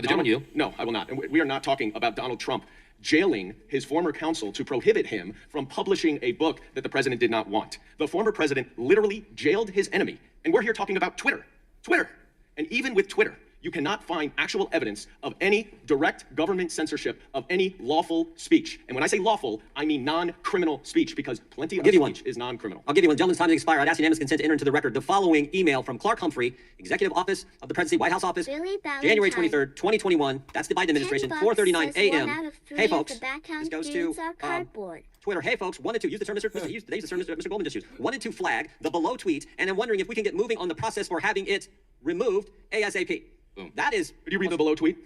And then if we can keep an eye out for tweets that fall in this same genre, that would be great. This is a tweet on the very issue that Thomas... Can you just, for the fullness of the record, can you read the, because I've not seen this, can you read the tweet that it's referencing? I don't have the tweet here with me, but the gentleman's point was, tell us, you said no time did government try to tell Twitter to explicitly remove something. And no, I said explicitly remove lawful speech. Lawful speech. We're going to conflate. The First Amendment is not absolute. This is something from Robert Kennedy Jr. But for the record, I assume that's this is a lawful point speech. of order, Mr. Chair. Because Robert Kennedy Jr. said it, that's why it's lawful speech. Just a minute, Mr. Goldman. All I'm saying is, you said, no time did the government explicitly say to take a tweet down. Here we have it, right here. It's on the White House. They couldn't even wait 2 days. 2 days into this administration, they were asked Twitter to take something down, and we will get you the underlying tweet. Thank you. I recognize the gentlelady from New York. Will you place it into the record as well, sir?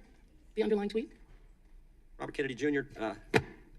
Is talking about Hank Aaron's death after he received the vaccine. That's what the tweet's about. We'll get you a copy. Thank you. Mr. Chairman, I would say one thing. That's certainly lawful. Mr. Chairman, I ask unanimous consent to enter the tweet that you referenced into the record of the committee. Without objection, we'll enter that into the record along with the statement from the White House, the Biden White House, 2 days into the administration, when they're directly attacking people's First Amendment liberties. With that, I recognize the gentlelady from New York for 5 minutes. I want to yield to Mr. Johnson. Thank you. Just to point out quickly that Mr. Goldman is proving himself to be a master of obfuscation. He said the First Amendment applies to government censorship of speech and not private companies. But what we're talking about and what the chairman just illustrated is that what we have here and what your Twitter files show is the federal government has partnered with private companies to censor and silence the speech of American citizens. I yield back to the gentlelady.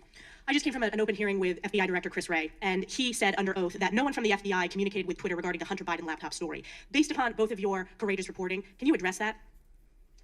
I mean, we saw, I mean, like I said, we don't know. I mean, so at this point, we just have to take his word on it. But what we saw was a huge amount of FBI communications to Twitter. We saw the former deputy chief of staff, the former general counsel showing up at Twitter right at the critical period. So I find a lot of suspicious activity. I would like to ask him a bunch of questions about that because I find it very suspicious and unresolved. Mr. Taibbi, do you have comments on that?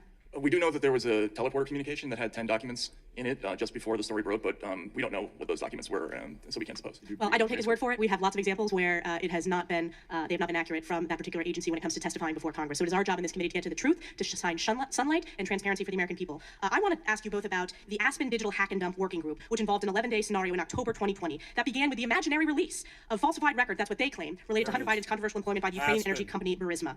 This was if they knew, because they did know. So I would like your comments, Mr. Schellenberg. These were the files that you did extensive reporting on about how concerning this is and how this is truly the definition of the weaponization against free speech and suppressing accurate reporting. Yeah, so there's actually two things, and one of them we just discovered recently, which is that there was a Stanford Cyber Policy Institute report, which was in menacing terms telling journalists that they should abandon the Pentagon principle. Again, this is the Pentagon Papers principle. This is the idea that if Daniel Ellsberg brings you materials he's taken from the Pentagon about how the war in Vietnam is going, the New York Times and Washington Post published those. That was considered one of the greatest moments of American journalism. Here you have Stanford Cyber Policy Center saying we should abandon that principle. You should instead make the issue about, frankly, the theories about where it might have come from. Then you had the Aspen workshop, which was attended, by the way, by New York Times, CNN, Washington Post, Wikipedia, Facebook, Twitter, many other journalists, where they basically, you read it, it's like a kind of programming of the journalists that they should not follow this longstanding journalistic principle of taking materials from a hack and leak or any other situation and take them seriously. So, I mean, you read this and it feels like a kind of brainwashing exercise that Aspen students were running against American journalists and social media companies. Mr. Taibbi, comments? Yes, I think there were a couple of moments in the Twitter files that really speak to a kind of larger problem. In the first Twitter files, we saw an exchange between Representative Rouhana and Vijay Gad, where he's trying to explain the basics of speech law in America, and she seems completely unaware of what, for instance, New York Times v. Sullivan is.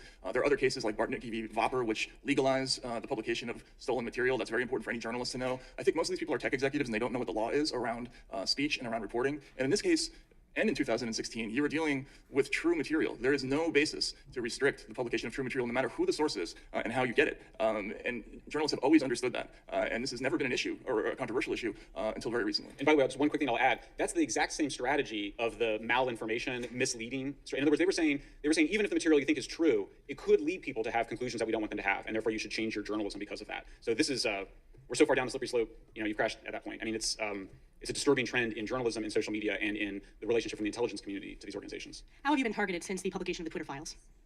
Generally, time expires. We'll give a quick answer if we can. I mean, again, I've known journalists who've suffered real brutal harms in my career, so they've said a lot of nasty things about me on Twitter, but it hasn't been so bad, I would say. The FTC thing is the only thing that's legitimately concerning, and that's not really for my sake. It's more because it's a general problem for journalists everywhere. I've been censored on Facebook since the year 2020 for writing accurate information in an article that went viral. I remain censored. They continue to flag warnings on posts that I write that have nothing to do with the environment.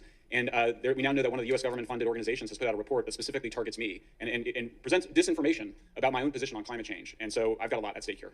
Yield back. Mr. Chair, may I ask unanimous consent to enter into the record a letter dated June 25th, 2020, to Mark Zuckerberg from Chad Wolf, the acting Secretary of Homeland Security, in which he asked Facebook to keep Americans safe by taking appropriate action consistent with your terms of service against content that promotes, incites, or assists the commission of eminent illegal activities. Those committed to protecting free exchange of ideas should not turn a blind eye to illegal activity and violence fermenting in your platform. This is after the summer in which Black Lives Matter protests took place. Objection. Gentlelady from Florida is recognized for 5 minutes. Thank you, Mr. Chairman. Thank you to our witnesses for appearing here today. I know it doesn't feel exactly warm and fuzzy, but believe me, I think what you guys are doing is very important. We're here to discuss the weaponization of government, and I want to follow up on my colleague, Representative Massey's comments on the CDC. Up on the screen, you can see a email from October of 2020. This is from then NIH Director Francis Collins to Dr. Anthony Fauci. Email. It goes on in to say this proposal, talking about the Great Barrington Declaration, is from 3 fringe epidemiologists who met with the secretary, and it seems to be getting a lot of attention, even a co-signature from a Nobel Prize winner. Key line in here that I would like to point out. There needs to be a, quote, quick and devastating published takedown of its premises. I don't see anything like that online yet. Is it underway? Signed, Francis. Now, what I find interesting is if you fast forward into June of 2021, the Biden administration was raging at social media companies. There is communications that we can produce, for the record, that state, we would like you to combat, quote unquote, misinformation. Now, we, thanks to the Twitter files, know that Twitter executives were using the term visibility filtering, and that really to the rest of the American general public was shadow banning, correct? Yes. Okay. So all of a sudden, we saw a rash of blacklists created by Twitter at the highest levels that were taking down some of the signatories and creators of this very Barrington Declaration, correct? I warned you they're going to come after you. They're coming after me first. So, would you agree that there was a blacklist created in 2021? Sorry, yes, Jay Bhattacharya, a Stanford professor who I don't think anybody considers a fringe epidemiologist, was indeed, I'm sorry, I didn't piece it together. He was indeed visibility filtered. Correct. And so this blacklist that was created that really was used to deplatform, reduce visibility, create lists internally where people couldn't even see their profiles, that was used against doctors and scientists who produced information that was contrary to what the CDC was putting out, despite the fact that we now know that what they were publishing had scientific basis and in fact was valid.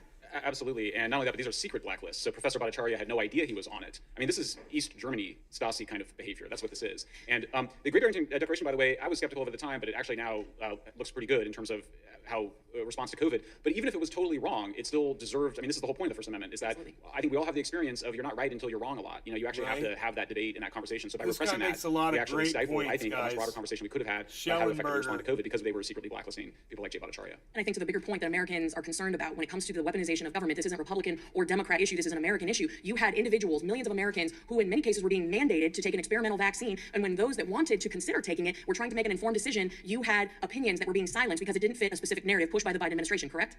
Absolutely correct. And that's why we use the language of disfavored ideas and disfavored people, because it doesn't fall neatly among left and right lines. If there's anything going on here, it tends to be more of a disproportionate blacklisting of more populist voices, or just ideas that we would consider slightly outside of the Overton window, the mainstream opinion at the time. But the Overton window moves. And so the idea that you're just going to narrow the entire what's acceptable on social media to what is mainstream at the time would basically freeze us and not allow the society to progress and for knowledge to grow and for the democracy to function. With the 14 seconds that I have left, Mr. Taibbi, if you'd like to weigh in on any of this that we have talked about and why this is a direct threat to Americans today, I would appreciate it. Just quickly, again, we yesterday discovered this email talking about the suppression of people telling their own stories of true vaccine side effects. So these are people who are telling about their own experiences, things that happen to them that are true, and they're being suppressed because what anti-disinformation does is the opposite of what the press does. They are aiming for what the narrative is, and they already know in advance what they're looking for. Whereas a journalist goes into a story, does not know what the truth is. We often find that the thing we expect to find turns out to be completely different. They know in advance what they're looking for, and that's why this is so dangerous. My time has expired. I yield back. Thank you too.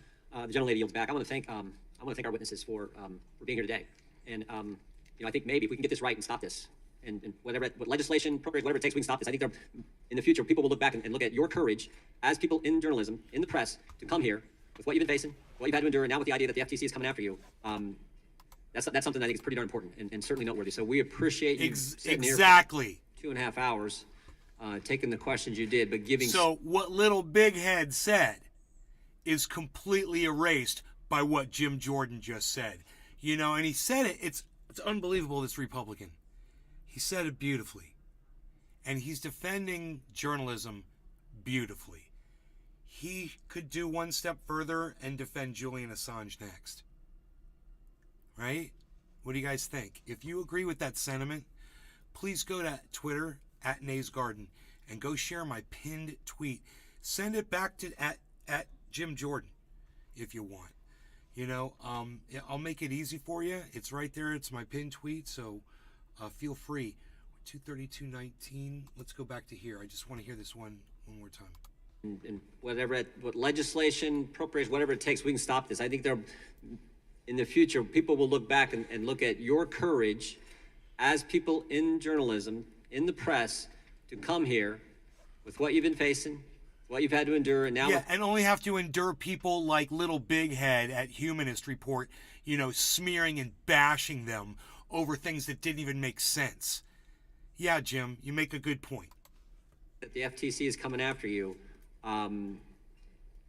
That's something that I think and is little pretty darn Mikey who's important no help and at all. certainly noteworthy. So we appreciate you sitting here for What a cuck. 2.5 hours, taking the questions you did, but giving so much valuable information to this committee, who is certainly on our side, committed to protecting the First Amendment and people's right to speak. So that concludes today's hearing. Again, we thank you both for being here. Without objection, all members will have 5 legislative days to submit additional written questions for the witnesses or additional materials for the record. Without Okay, so you guys, I'm so proud of you that toughed this out. I know it wasn't easy, but I want you to know something. I wouldn't do to you what I hadn't already done to myself, and I literally already sat through this once today. So I sat through 5 hours of testimony. You sat through 2.5. You know, we sped it up. So the whole show's just at 2.5 hours right now. I'm really proud of you guys. All of you that are still here, man. Thank you for hanging out and watching. And there it is, man. Matt Taibbi's a hero. Schellenberger's a hero. The Democrats are showing their asses. And Jim Jordan is doing a great job of chairing that board. So keep going, Jim. Let's do Julian Assange next. Okay? Let's do Julian Assange next. Anybody got anything to say in the chat?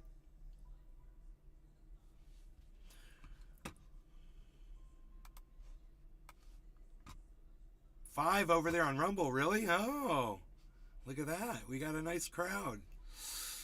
Okay, so we'll stick around. We won't shut it down. Right on.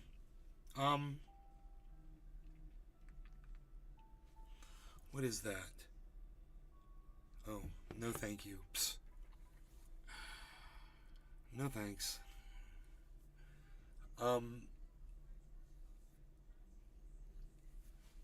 It'd be so funny if somebody was getting the same notifications as me as they're like, Nay, did you just say blah, blah, blah about so-and-so?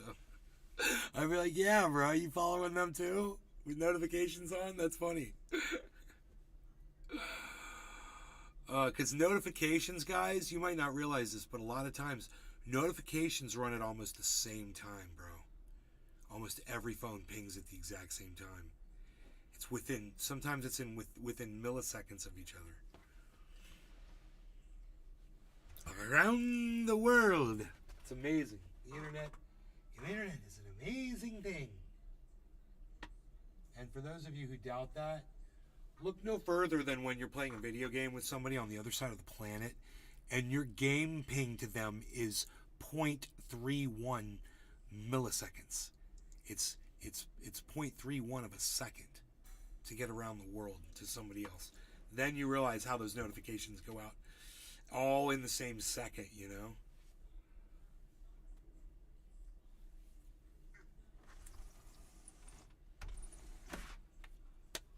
Harley go free, Harley go free, Harley.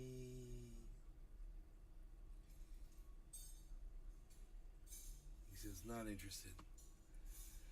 It's beautiful outside. Oh my goodness gracious, the wind feels so nice out there.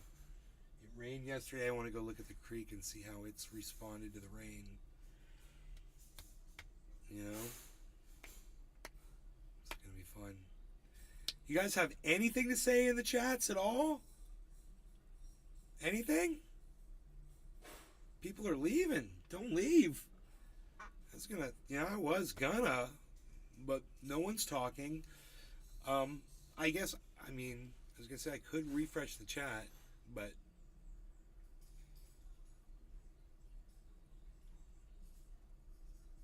I guess I could check over on the YouTube channel.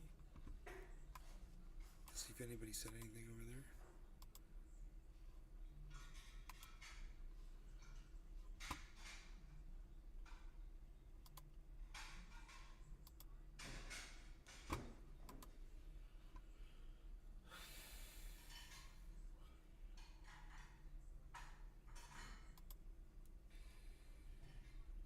Nope.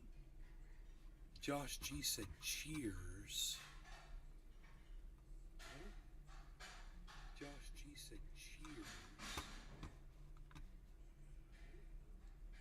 That was a while back. Okay. You're all very good, you. There's a lot of you here. I'm just surprised I can't get a single person to say a single word in the chat.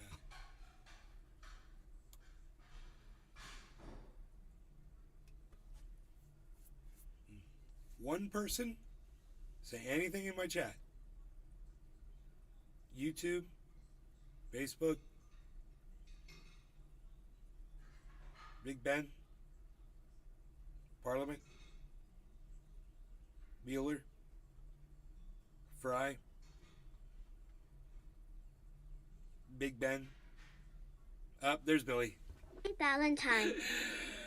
Sorry, I was cooking bacon. Thank you, Billy, for saving the show. Yes, indeed. I was wondering what was going to happen. I was like, yeah, man, it's really nice outside.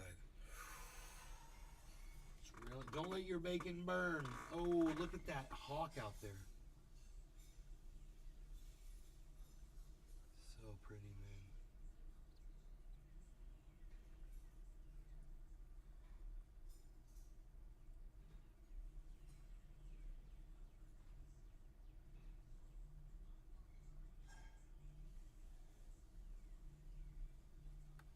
Dude, how did he see a mole Valentine. from that far away? Jeez Louise. It's only gonna be 60 here today. Caleb Sliger. Hey, Nay, still here, just cleaning pipes. Yo, Caleb. How the hell did that hawk see a freaking mole from that far away? But you know what? He didn't find the mole. He didn't pull him out of the ground. He gave up.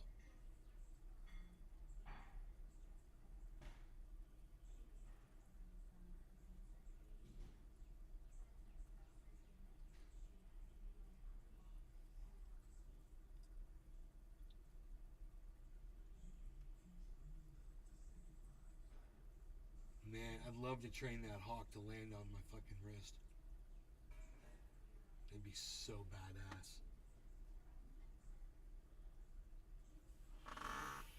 I wonder how tore up you'd get from a small hawk, you know, without having one of them leather gloves. I bet you'd fucking bleed to death. I bet you'd bleed out, bro. Probably go right in your fucking wrist and just rip you open. Oh, fuck. Yeah, I better get the gloves, even for a small hawk. Because I had a parrot, you know. It wasn't like that, though. They're not birds of prey. They got different kinds of talons, man. Well, one's got feet, the other one's got talons. That's right. That right there should tell you. Man, Orphan Monkey, One. I am just... What's up, man? I'm really... Orphan Good Monkey, morning. you've been here watching? Got my coffee. I didn't know. Cool show so far. I'm so glad you guys were watching. I was worried, man. Orphan Monkey 1. Not that they go bad. LOL.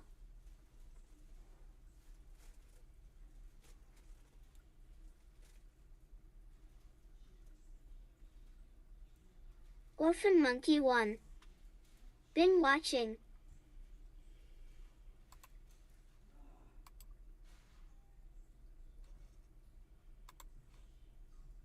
I gotta follow Jim Jordan for a while. It sucks, but I tweeted at him.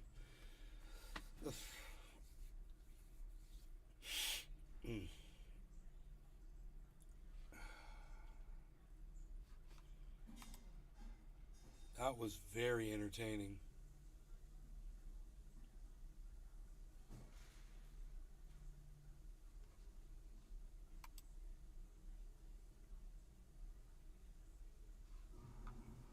It was 70 degrees this morning when I took the dog out for a walk without my shoes on. I did not see this coming. Not see. It's funny. We're so funny on Twitter.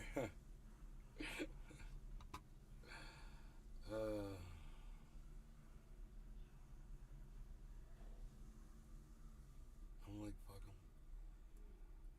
them. To be poor and not worried about finances.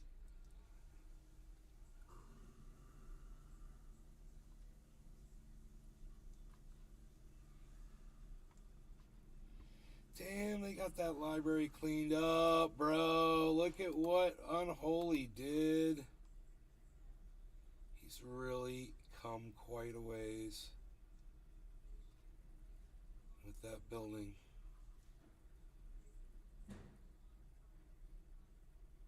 Way to go, bro.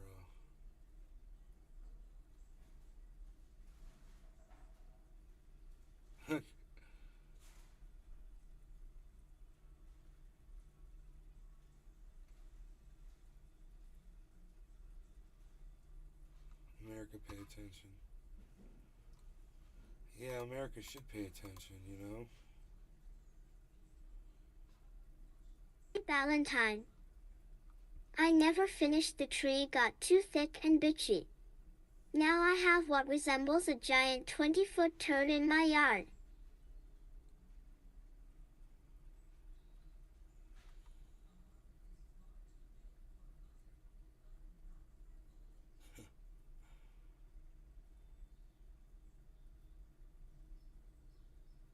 You could make it into a canoe.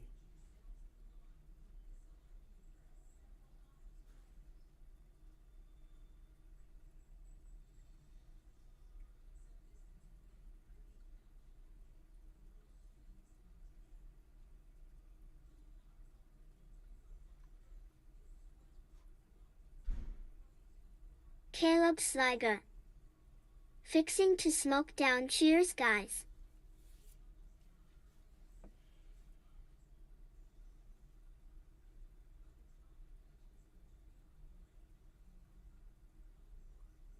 You guys, I got something to say about this. Watch this. Hey, it's Secretary Pete here, and if you're planning to take an airline trip anytime soon, you're going to want to know about this.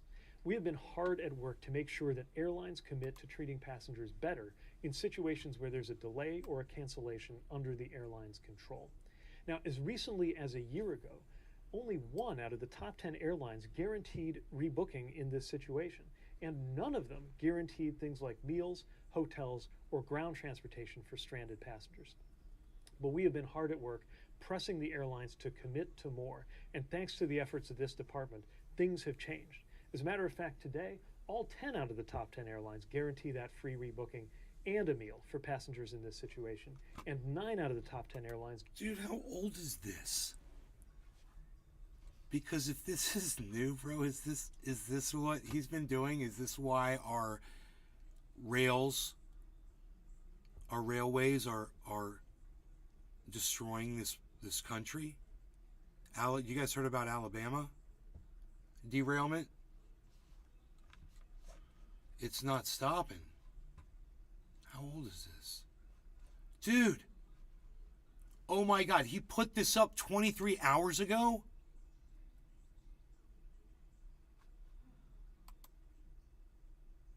Ben Deo. He spent a lot of time on that chart. Dude, he put that up 20, he just put it up. I thought that was a joke from like a while back. Oh my God. This is what he's talking about while trains are freaking crashing left and right in this country. Oh my God.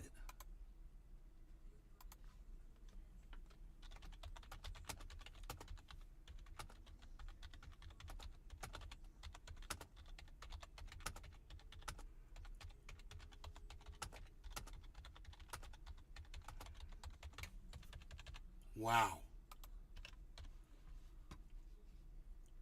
Wow. That is he's like, we've got trains crashing around the country, and he's doing a freaking book report on freaking getting a meal before you get on a plane.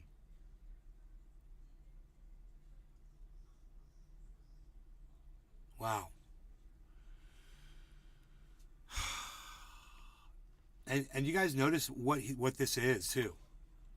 It's Secretary Pete here, and if you're planning to take an airline trip anytime soon, watch. You're going to want Caleb to know Sliger. Watch this. We have been hard at work Jesus to make sure H. that airlines Christ. commit to treating passengers better in situations where there's a delay or a cancellation under the airline's control. Did you hear that? In situations where there's a delay or cancellation, he's not fixing the problem. Oh, he's got this whole chart of Band-Aids, though, that aren't going to do anything. Huh. Funny, isn't it? That is why you watch this show. Because you're going to get the real take right here. I don't care, Democrat, Republican, Independent, Libertarian, you call yourself whatever you want to call yourself. I'm going to call you out on your bullshit. Nobody hides. Nobody hides in the garden. All will be revealed. Valentine.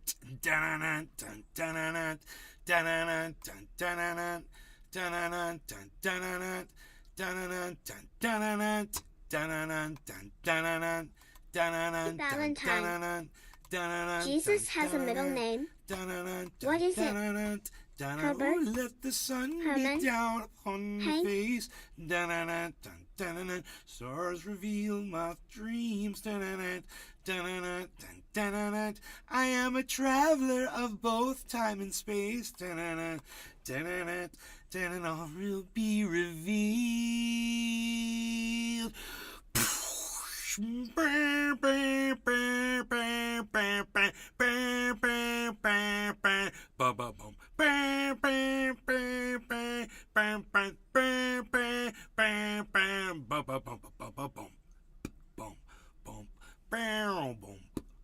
Mama, mama.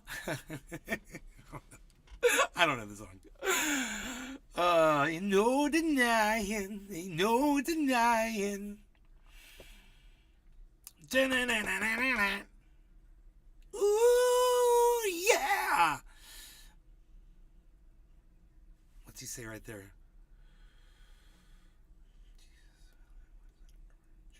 It's H. Yes, it's Valentine. It's Jesus' middle name should be Todd. Todd.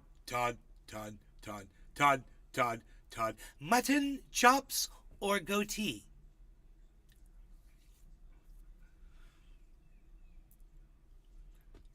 Todd. Mutton chops it is.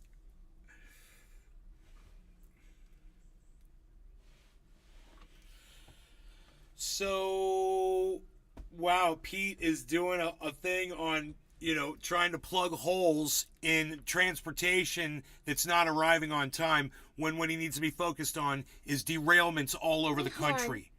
He's there when he should be over in Alabama right now. Not getting notifications even though I'm subbed. I checked everything. Holly. Dad. Holly, will you do me a favor? Will you follow at Billy Valentine. Follow at Nate's Garden Show. Bread or fish? On Twitter. Guard, filter the water floor. Bread or fish? Fruit or mint? Spearmint or fruit? Holly, please follow on Twitter. Please follow at Nate's Garden Show and sign up for notifications from that Twitter account.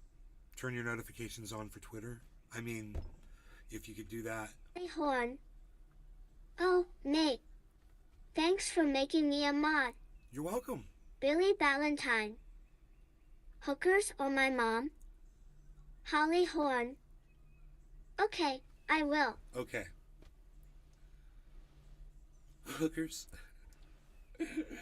Hey man, it was International Women's Day a few days ago. So to celebrate, I went out and I got a hooker, and I made sure to tip her really well. Oh, boom! Celebrating women. No, bad decision. My bad. Hey, I'll take it back.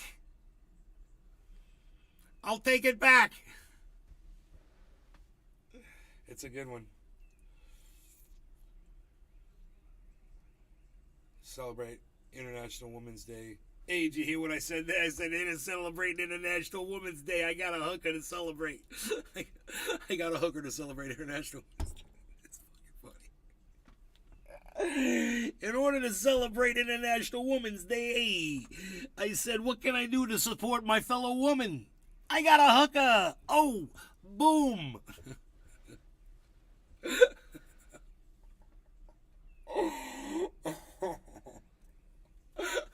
Why are the funny ones so bad?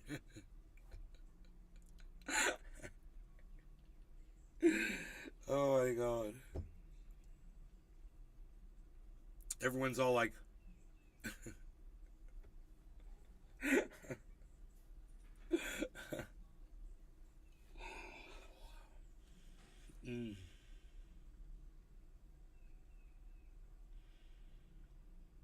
Crypto's dropping more. Harmony's dropping right now. Waiting for some money to come in just to see, because I don't know how much money. I'm getting some money, supposedly. It's not going to be till Monday, I guess. And I don't know how much it is, so I'm not spending any money. But, man, I'm looking at Harmony, and it's literally at 1.5 cents right now. And I want it so bad, man, because I know when it hits 3 cents, I double my money. 3 cent Harmony doubling. Doubling. And we've seen 3 cent Harmony on here already, so we know it's possible. We got up to 3 cents, right? Or if not, it was very close. It was like 2.9 something. Hey, Horn. Nay, I'm already following at Nay's Garden Show. Are you getting notifications from it? It should be notifying you. Follow Holly. You see my real names there on that channel, Ben Shader.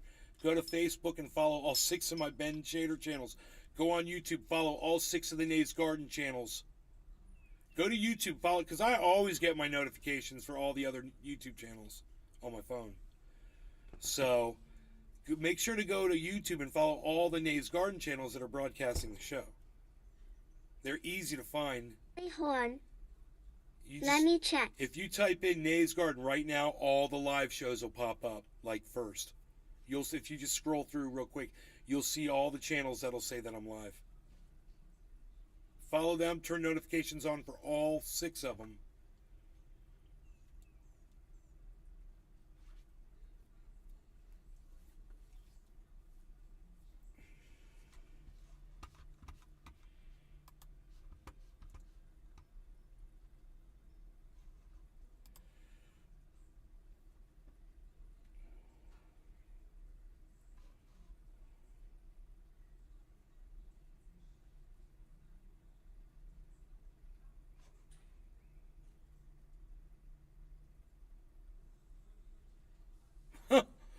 Oh my God.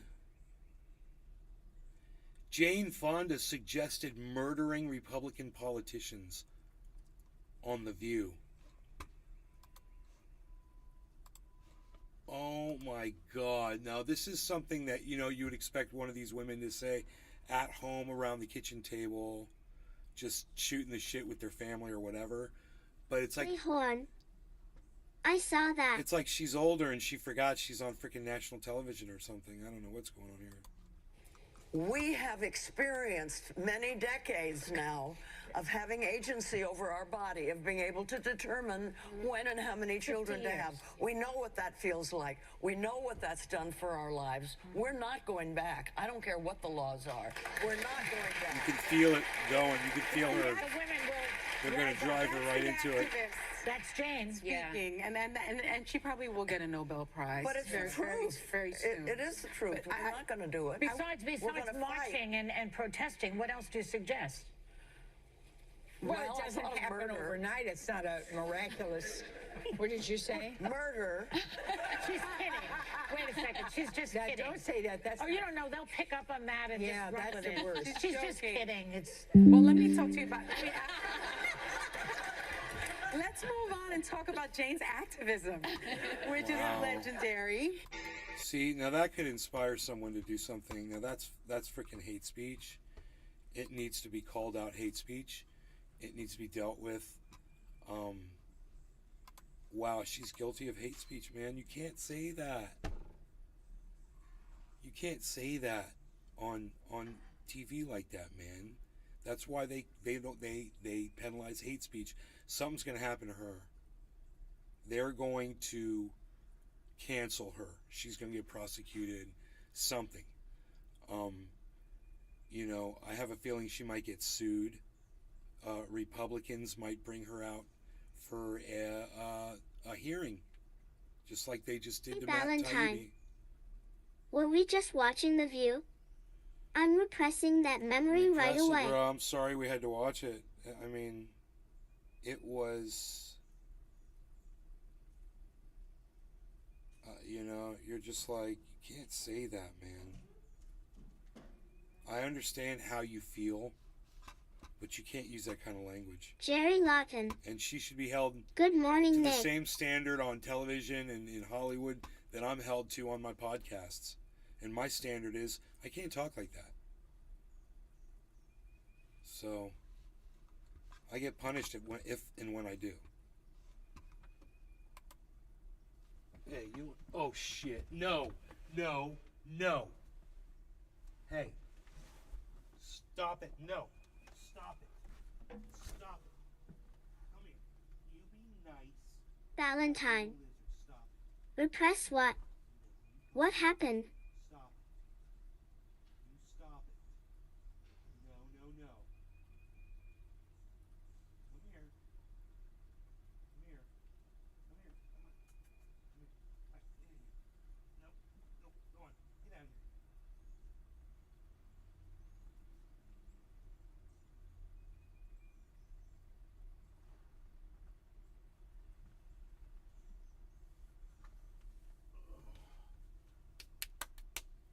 Okay, now that lizard, he jumped up in here, had a lizard in his mouth, right? He didn't kill it. It's a big one. So I made him release it, and now I'm looking at it, and it's moved over to, it's behind him, and he doesn't know where it is now because it blends right in. It's changing its color. It blends right in with the freaking wood chips, and Harley has stopped looking for it, but it's 6 inches away from his tail. So I just want to make sure the lizard gets away because the lizard's fine. He can run just fine. He's got all 4 of his legs. He just lost his tail, which is normal, but there's no holes in him, and he seems fine. Harley was going to bring him inside here and release him, catch and release. That's what he does, and then he's going to play with it for 5 minutes until he kills it.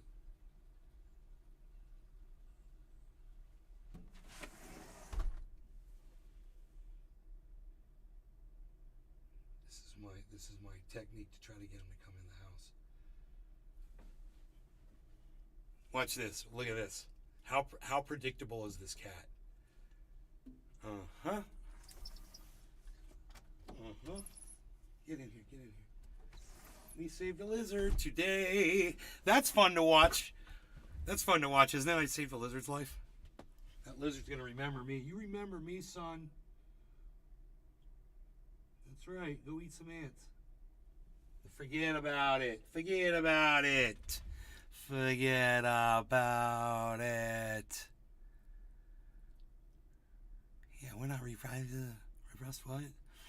All right, so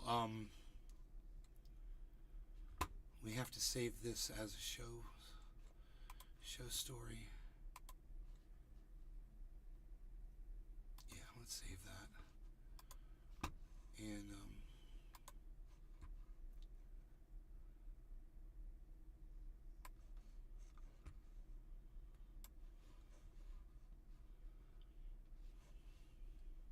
Valentine.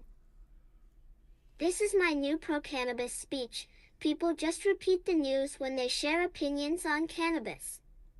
They say it clogs the lungs, depletes motivation, and kills brain cells, but you know what? What? Did I say what, or did you ask me what?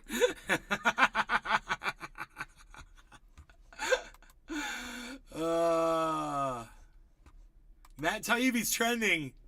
I love it. Oh, you're trending, buddy. Haircuts are fucking awful by Matt Taibbi. Yeah.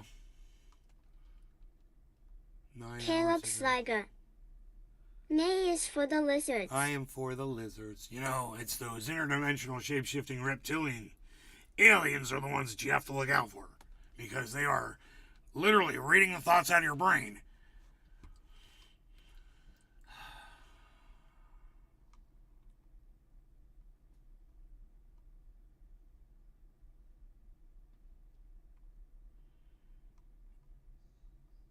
Wow, he is the man, dude. Matt Taibbi is everywhere.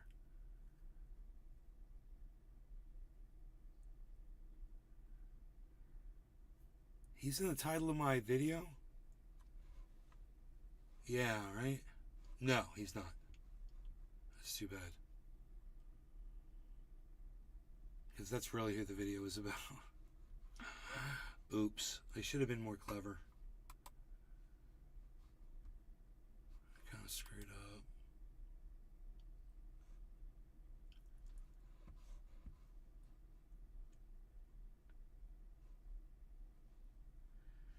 Wow, even majority report. Wow, what a little bitch. Wow, it's so funny how lines have never been clearer. Fucking goddamn clown show. We are covering this live now. Weekend baked cheers, guys, rip some dabs. Wow. What a freaking clown show, dude. This is So becoming, Matt Taibbi this is such a in clown front show. of Congress today. He's testifying in the Twitter files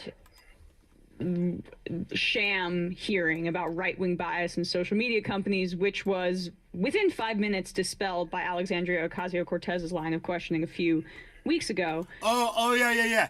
AOC dispelled it. I'm so sure. I haven't seen that, but, you know, it's got me a little curious how she dispelled all the evidence that was produced in that freaking hearing, man. Where she revealed, when speaking to some of the employees at Twitter at the time, that Twitter modified its policy in order to not suspend Donald Trump, changed the rules because he was in violation of it so that he could stay on. And did the same for the hate account Libs of TikTok.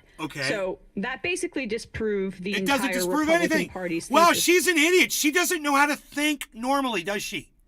She literally thinks that because Twitter did a couple things, that all the other evidence that Matt came up with and Schellenberger came up with is from Elon Musk is non-existent. What a level of delusion that you must have to lie to yourself in order to wake up in the morning and show up for the Sam Cedar show. You must be sucking that dick. That's all I have to say. That must be the only way this girl could show up to that show every day. On this front. The two other But guys don't very worry, likey. the What hearings will hell still did you continue just with the say? help of once venerated reporter Matt Taibbi, who now is a PR person for Elon Musk and Twitter.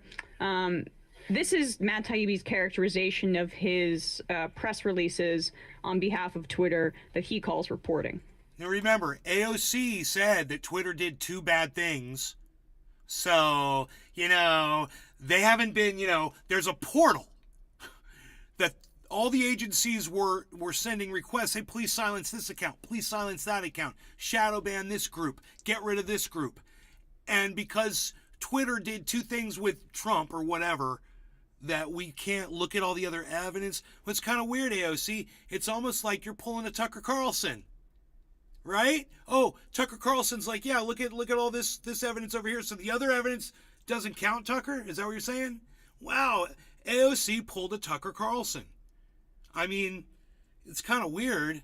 I haven't seen it yet, but based on just what dipshit just said, I'm coming up with new terms here. AOC pulled a Tucker. That's great, man.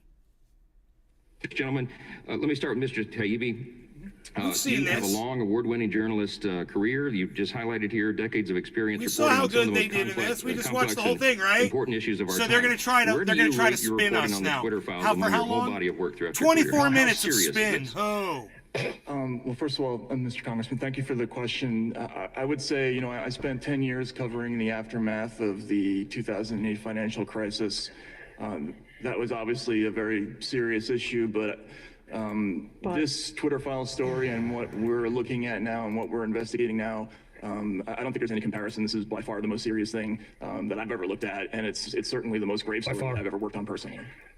Well, I think that's an interesting tactic because that kind of undercuts. Okay, so you're going to go over a point over a personal opinion from him, and you're going to smear him based on his own opinion about his own career.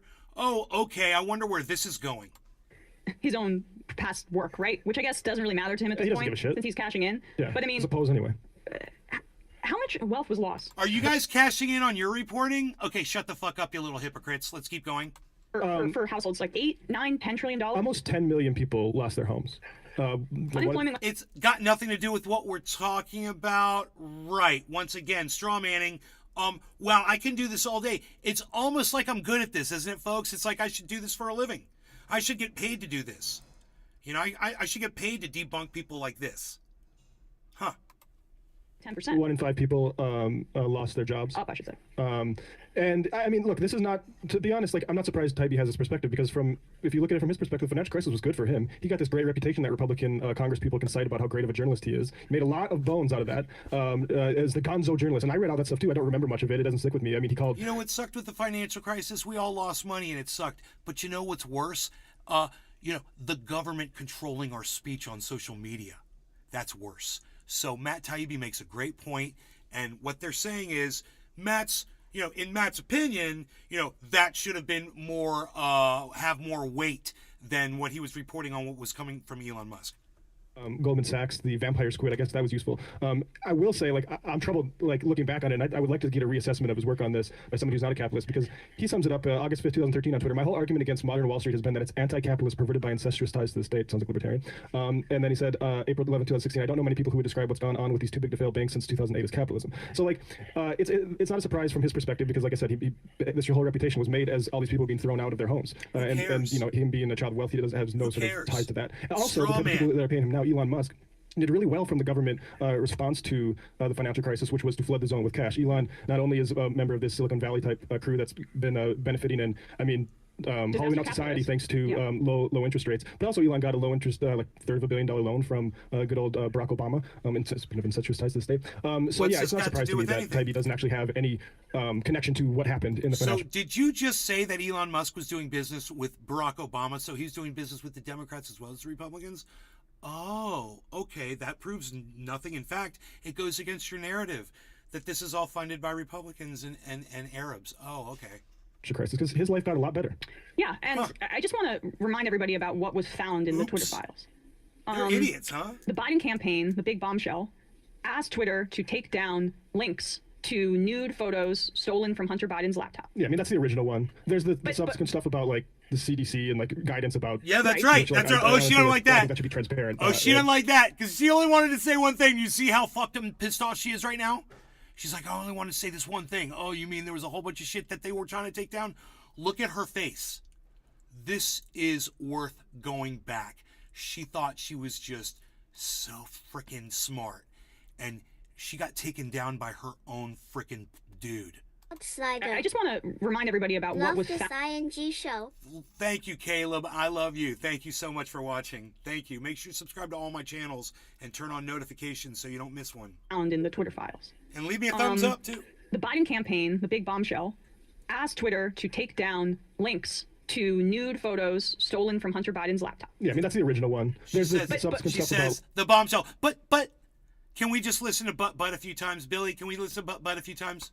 But like the CDC and, like, guidance, the subsequent stuff about like the CD and stuff about, like, one. There's the subsequent stuff about one. There's the subsequent stuff about, like, one. There's the subsequent stuff about, like, one. There's the subsequent stuff about, like, one. There's the subsequent stuff about, like, one. There's the subsequent stuff about, like, the subsequent stuff about the subsequent stuff about the subsequent stuff about the subsequent stuff about, like, the subsequent stuff about and stuff about, like, the CDC and, like, guidance about one. There's the subsequent stuff about, like, one. There's stolen to nude photos stolen from Hunter Biden's laptop. His life got a lot better. Yeah, and I just want to remind everybody about what was found in the Twitter files. I just want to remind everyone what was found in the Twitter files. The Biden administration has to have some nudes removed. That was the big bombshell. And he's like, yeah, and there was also, she's like, but. The Biden campaign, the big bombshell, asked Twitter to take down links to nude photos stolen from Hunter Biden's laptop. Yeah, that's the original one. There's the subsequent stuff about, like, the CDC and, like, guidance about... Right. Which, like, I honestly, like, I think that should be transparent. Look at her put her hand up, like, stop talking. Like, millions of people being thrown out of their fucking houses. But let's just list them, though. That thing, the CDC stuff, that's he cringe. also said that the Trump administration, when they were in the White House, was in contact with Twitter mods, getting stuff taken down, which he did not reveal. You're muted, Binder. Yeah, I can't hear you. There you go. My bad. There we go. Yeah, he didn't go. He mentioned in the first one, like, oh yeah, there's in the information I got, there's requests from both sides, Democrats and Republicans, and then he proceeds to, and in all the subsequent other Twitter files, whether it was Matt Taibbi's subsequent Twitter files or the other journalists that they've gotten to do this, they never ever go into what those Republican takedown requests are. And we should also put an asterisk on the whole entire thing, because the entirety of the Twitter files is basically requests, as in, hey, we came across this. We think, and this is for Democrats and Republicans, we think this goes against Twitter's policies, but you need to be the judge of that. We're just sending this over to you to to report it. And we want you to take a look at this. And so, yes, being that it's from Congress people, they would expedite the check of this material, and then they would decide whether it went against their policies or not. From what I've seen so far, the Twitter files has actually shown that the old Twitter regime, if you want to call it, was actually more competent than a lot of people thought in terms of how they really struggled over how to deal with some of these edge cases on their policies. There were internal debates between various executives in the company from all sorts of different departments showing just how serious they took this issue. And when it did fall, a question of a right-winger like Trump came up who was in violation of those policies, it's been shown that they made exceptions to keep him on the platform, the exact opposite of the conceit that the Republicans had in this instance. From an airport for drinking while Right. packing containers / parachutes in one by one, it's like the new 1999. photos in that first one. That's the big reveal, right? Like that was the biggest one, Caleb period. And Slager. you go with the big story, right? You take the time to investigate this stuff, and you open up with the big story. I mean, this is my honest take of this. Matt Taibbi is dying for his Edward Snowden, like Glenn Greenwald has. And no matter what Glenn Greenwald has become, and no matter what he does, he'll always have the Ed Snowden story, the NSA story. You can't take that away from him, no matter whether you like him or not. It's just the facts. Taibbi never got that type of story. Like Matt just mentioned, he did great work. He got awards, but there's no defining story of Matt Taibbi's career. Right. And he is begging. He's trying to make this it because he sees the opportunity there. And there certainly is a financial opportunity there. Can you believe the character assassination that these three little cunts are doing on him? It's like, dude, he's a reporter. It's how he makes money. Are you fucking kidding me? He has a Substack. He charges for it. People pay him money for his reporting because he does excellent reporting, unlike the three of you cunts.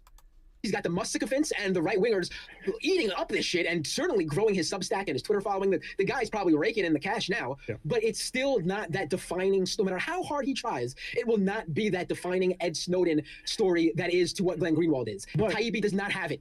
And he would, but he has to act like this is it. And not only because of like his own desire, but also like he's telling Elon Musk, his boss, in this respect that it is. And I also think it's revealing if you listen to Taibbi closely. He says, after the but, that was pretty bad, but what we are investigating now, he puts it in like it's a continued process, as if there's like more to come out. And we know, like just what Binder said, like you would have started with the most interesting thing if you did, and it was that Hunter Biden shit. Well, interesting to his audience. I mean, the more interesting thing to me is how the person in government. The more interesting to me is how you all think you're the judge of what the most bombshell thing release of information was out of that. It seems like none of you guys get it.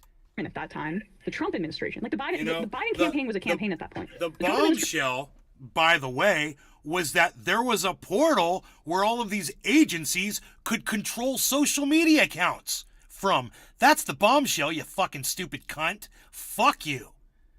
Was in office. They were like, that's actually government campaign lobbies platform. Wow. And also lobbies to get revenge porn of his troubled son taken down. Like, let's be real, that a lot of, they could have pursued legal action on this front. Honestly, I don't think it was in Biden's best political interest to do so, but this constitutes revenge porn in a variety of states, okay? So Twitter accommodating him and taking that down is not a scandal whatsoever. What is a scandal? Potentially, I don't even know. But I would like to know if Taibbi was a real reporter in this way, was the government's request to Twitter, the person in power, the Trump administration. That has still not been revealed, selectively so. Well, Angus King did want Matt Christman suspended for saying that he has a name that sounds like a steakhouse. It's amazing. All right, Brandon, go ahead. No, I mean, I stopped paying attention to the Twitter files a while ago because they were always dropped like on Friday night or Saturday night, like, which really shows the opinion of the average Twitter file enthusiast to drop them on such a busy night for most people. But, I think they rely on people just not wanting to be honest with themselves. And I know the company will be honest about what social media companies do. You can strip away all of the politics from it. You can strip away a lot of the stuff from it. It's like, yeah, social media platforms give preferential treatment to their influencers. Hey, man, what the fuck are you talking about? Get to the point. Kim Kardashian can do whatever she wants, except maybe decapitate somebody on Instagram, and they're not going to delete her account because people, advertisers, that brings value to the platform. And it seems like a lot of what the Twitter files is, and also I think this is supported by Elon Musk just simply running this business into the ground with his changes. It's people who don't really understand what social media companies are. It's people who maybe have grown up on social media companies, people who run their businesses, their semi-legitimate businesses on these companies, and don't want to come to terms with the fact that these companies can shut off your access to them with a light switch, and you can't really do anything about it. And they might do that if you don't bring value to their company. And they're not a free speech platform. If you try to make them a free speech platform like Elon Musk said he wanted to do, you find yourself coming up to terms with the fact that many different countries don't have these types of laws, and you're operating internationally, so you can free speech. That dude's got the ugly mustache award. Oh my God. One place Just is stop, man. Move that microphone over a few inches so we don't have to see that ugly mustache. Oh. Take from another country, and there's no hierarchy of those laws. If you're a business, you just have to take them all into consideration. And Also, companies in those free speech companies, companies in those free speech countries will take their money elsewhere because they don't want to see their brand name, their ads next to I don't know, say Nick Fuentes' latest white supremacist screed when he's promoting Kanye 2024. I understand what people get at when they want to pretend that Twitter is a free speech platform, even when it's not about money, when it's about psychological stuff, but ultimately it's, as a leftist, I don't find it very helpful to pretend private companies can be held to the same values that public companies can without really severe curtailments on by the government on what they do, which no one in this situation is advocating for. They just want to pretend that Elon Musk is able to provide a free speech place. But again, just from the most basic level of how social media platforms work, if there's an algorithm that chooses what to display to people, I would argue that's curation, and therefore it can't be a free speech platform because you're promoting things. You're actively choosing what to promote based on certain metrics that you've unilaterally decided. And Why are you making I get it. I think this conversation is hard to have because it's been entirely hijacked by content creators who think free speech because and you have freedom no to promote my own points to stuff make on without what any the interference actual from the platform that I have no subject equity or matter say in. is. But that's not a At legal what standard point that are you anyone going to can talk about possibly the support. journalists? If Elon Musk wants to pretend like his site is for that, then we see what that does. It's advertiser-based revenue, subscription-based revenue model that won't work for this kind of site, and it's just going to go to the ground. And there are, again, free speech sites that are forums. You can talk about whatever you want, but you have a harder time promoting your brand to thousands of people on them for the reason that you can promote whatever you want. and that exact construction is why, in fact, Twitter had a disincentive to ban Trump, and why they changed their policies during the time period to allow him to continue to be on, because for a long period of time he was synonymous with that social media platform. That was how he got his message out there, and he was the president of the damn United States. That was actually quite good for them. There's an article about Facebook, and so much of this is the internal politics is genuinely interesting. And when Trump said during the George Floyd protests, he tweeted out, wrote on Facebook rather, when the looting starts, the shooting starts. And there's a lot of people that wanted to get that removed because it was seen as a provocation towards violence, and I think absolutely it was, right? If you're a police officer, right, do you trust America's police departments to not see that and be like, okay, we're gonna take it easy tonight, and then what would have happened if they would have done something? Harmony, guys, right? Like that stuff. That sort of thing is all game to people like Greenwald and Taibbi. I don't know if Taibbi's commenting on it. I know he removed the Garner book from his bio on Twitter, but Greenwald's been feeding into this thing about how the establishment liked the protests and they fed into him, and I just think it's really dangerous. Well, let's pull up that other clip really quickly because that feeds into what we're talking about here. But as Bradley's doing that, go ahead, Brandon. Well, I was just going to say, they don't think the solution is that you take that down. They think that the solution is that you only monetize it to the brands that want to advertise on that content. So you say, oh yeah, some advertisers might have an issue with that, shooting and looting, but we show it to a gun brand or some kind of arms manufacturer, and they might want to promote that. But they don't, again, that works for a podcast where you're reading one ad or two ads before the show. It doesn't work for a platform like Facebook or Twitter that has to take into larger concerns about ad revenue, not just can we get one ad on one particular post. And you feel silly having to say it, but this is so much more about people's ability to build their brands on this site than it is about their ability to say what they quote unquote want, that it's just become one-to-one. Yeah, and this is why this is branding here, because this clip pairs with it, right? Here he is on Bad Faith speaking about national security state and them targeting the right more than the left. That's what this reminded me of it when Matt said when the looting starts. It's hard not to say shark. I know. But during that time period, right? We're now getting all of this reporting. We had Trevor Aronson on this program last week, whose podcast Alphabet Boys everyone should check out. How we are getting more and more information about how the FBI, other law enforcement agencies, the deep state, as they call it, were provoking violence, attempting through informants and things like that, trying to stoke violence in Black Lives Matter protests. And this is a through line of things like the FBI historically, of the deep state, of the national security state, targeting the left. And if you want to have some sort of focus on that in the hearing, which is what now Taibbi is a part of, if it's not centrally focused on how these established national security or organizations like the FBI are targeting the left, you are doing so as a political project because it's both ahistorical and doesn't fit into actually what's happening in the country right now. But just so you know, and it's especially clear for you now, who Taibbi is speaking to at this point and who he's working for, this is his characterization of who law enforcement and the deep state types target.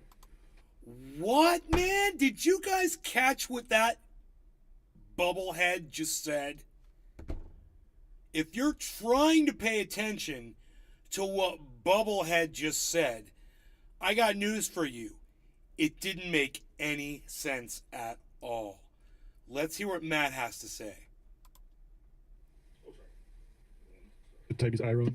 When I see, conservative sites talking about this, yeah, sometimes it's like the FBI is doing this and that and the other, but oftentimes there's this far-ranging anti-right-wing bias, which I don't have a problem with, except for I think that the story is there is an establishment bias against more fringe populist parts that include, yes, the right, but also the left. It's a nuanced point, but I think that it's important. But the reason you're seeing more of this against the right than the left is that the left is toothless and no threat to anybody, whereas the right is actually scary to the national security establishment because of Brexit, because of Trump, and because of other things. If that's true, Matt, why is it that 85% of all FBI action, FBI activity has been historically focused on the left? Good question. I'm not talking about the right now contemporary. Yes.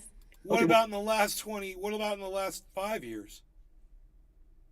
Since Trump. Over history, yeah, but you want to talk about who supported slavery then? Huh? Oh. It's all about your time frame, isn't it? It's an amazing thing to see how someone will stretch out a time frame in order to try to make a point that doesn't make any sense based on today's world, And she's an idiot.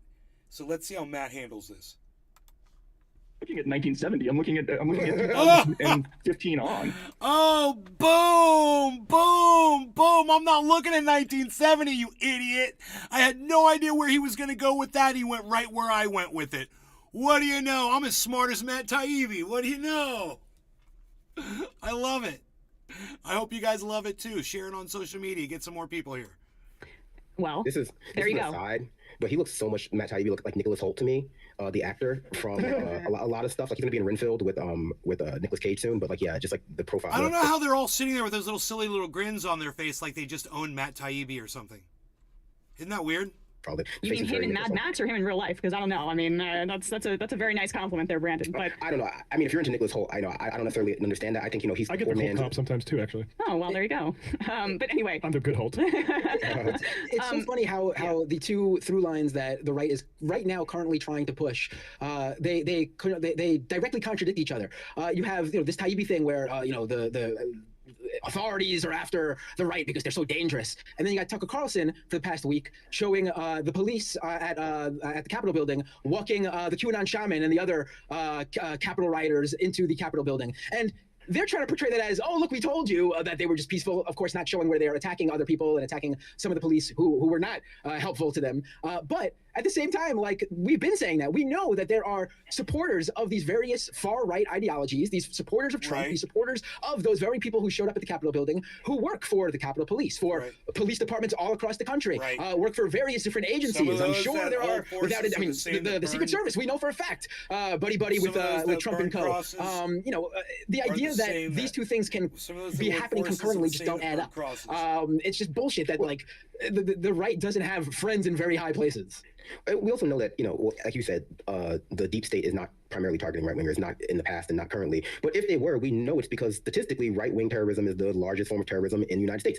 Far-right Christian terrorism, anti-abortion terrorism, these things are just measured fact. The multiple of our agencies, although we know that they've been taken over by various untoward influences, have pointed out for decades that the biggest threat to American national security domestically is the existence of right-wing terrorist movements. But it's just like Matt said, these terrorist movements for a long stand, I know we don't have to look into the past, but we know that as part of their training of other members of fringe right groups, they encourage them to join the police. They encourage them to join Secret Service. They encourage them to join the army in order to get training and access to resources that they find beneficial for their militia. It's the left who doesn't obviously discourages people from influencing or infiltrating the organization, because we know that the organizations are way more likely to turn you radically far right than they are to turn you rather than you are to turn them in any meaningful way to the left. And so they've been trying to craft this narrative that the deep state is targeting primarily right wingers ever since a handful of them got arrested at a riot they threw for Donald Trump at the Capitol. And it just doesn't map onto any measurable data, but it does map onto the constant victim complex of the right wing. And so they're very willing to believe now that they have a few of theirs in jail for a political crime, that this is the biggest injustice that has ever occurred, and it's the primary target of the FBI, the CIA, whatever. And it's just not the case. It's completely inaccurate. Well, they targeted small business owners who came to overturn the election. They might have an above ground pool and live in people in suburbs that the right kind of associates with, and as opposed to above ground pools. Well, these I'm just the point is just normal people that they associate with their base, as opposed to Antifa, scary Black Lives Matter activists, where we know factually that they were targeted by the FBI with an informant in at least one instance, and more information is coming out about the rest. And we will know as time goes on. But okay. yeah, it's all based on a lie. Wow, that's it, huh? It's all based on a lie. It's all based on a lie. Really? It's all based on a lie? That's the end of the clip? Okay. Okay. I'm glad we found that. That was interesting. It's just one more group of people that agrees with Little Big Man, and you know why, because they're all in the same boat together. It's called the Shit Lib Express.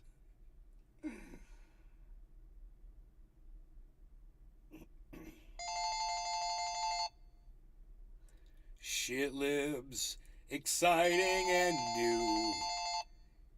Come aboard. We're expecting you. Oh, and shit liberty. Life's sweetest reward. We're all hypocrites and a bunch of whores. Shit libtards. Now, soon we'll be making another run. Now, shit libtards. Da-da-da. Promise is nothing for anyone. Double negative there. Did you catch it? All right. Fuck Sam Cedar and his little fucking crew of merry cunts. They're all a bunch of fucking shit libs. And their take sucks for the most part on everything. They were right about the January 6th thing. That's about it. But anyway, I will talk to you guys later. I hope you enjoyed this show. I love you guys. And all that good stuff. Peace! Peace! You know, there's 12 of you, 13 of you here. I just wanted you all to know that. I appreciate you guys. All of you. All right. Bye-bye. Oh, yeah. Come visit me, man, on Twitter. I'm at Nays Garden, where I'm tweeting all this stuff. At Nays Garden, and for updates of the shows, at Nays Garden Show. Follow both of those accounts on Twitter. Thanks. Retweets, likes. Be safe. Oh, I didn't even know anybody was here. Oh, thanks. All right, cool.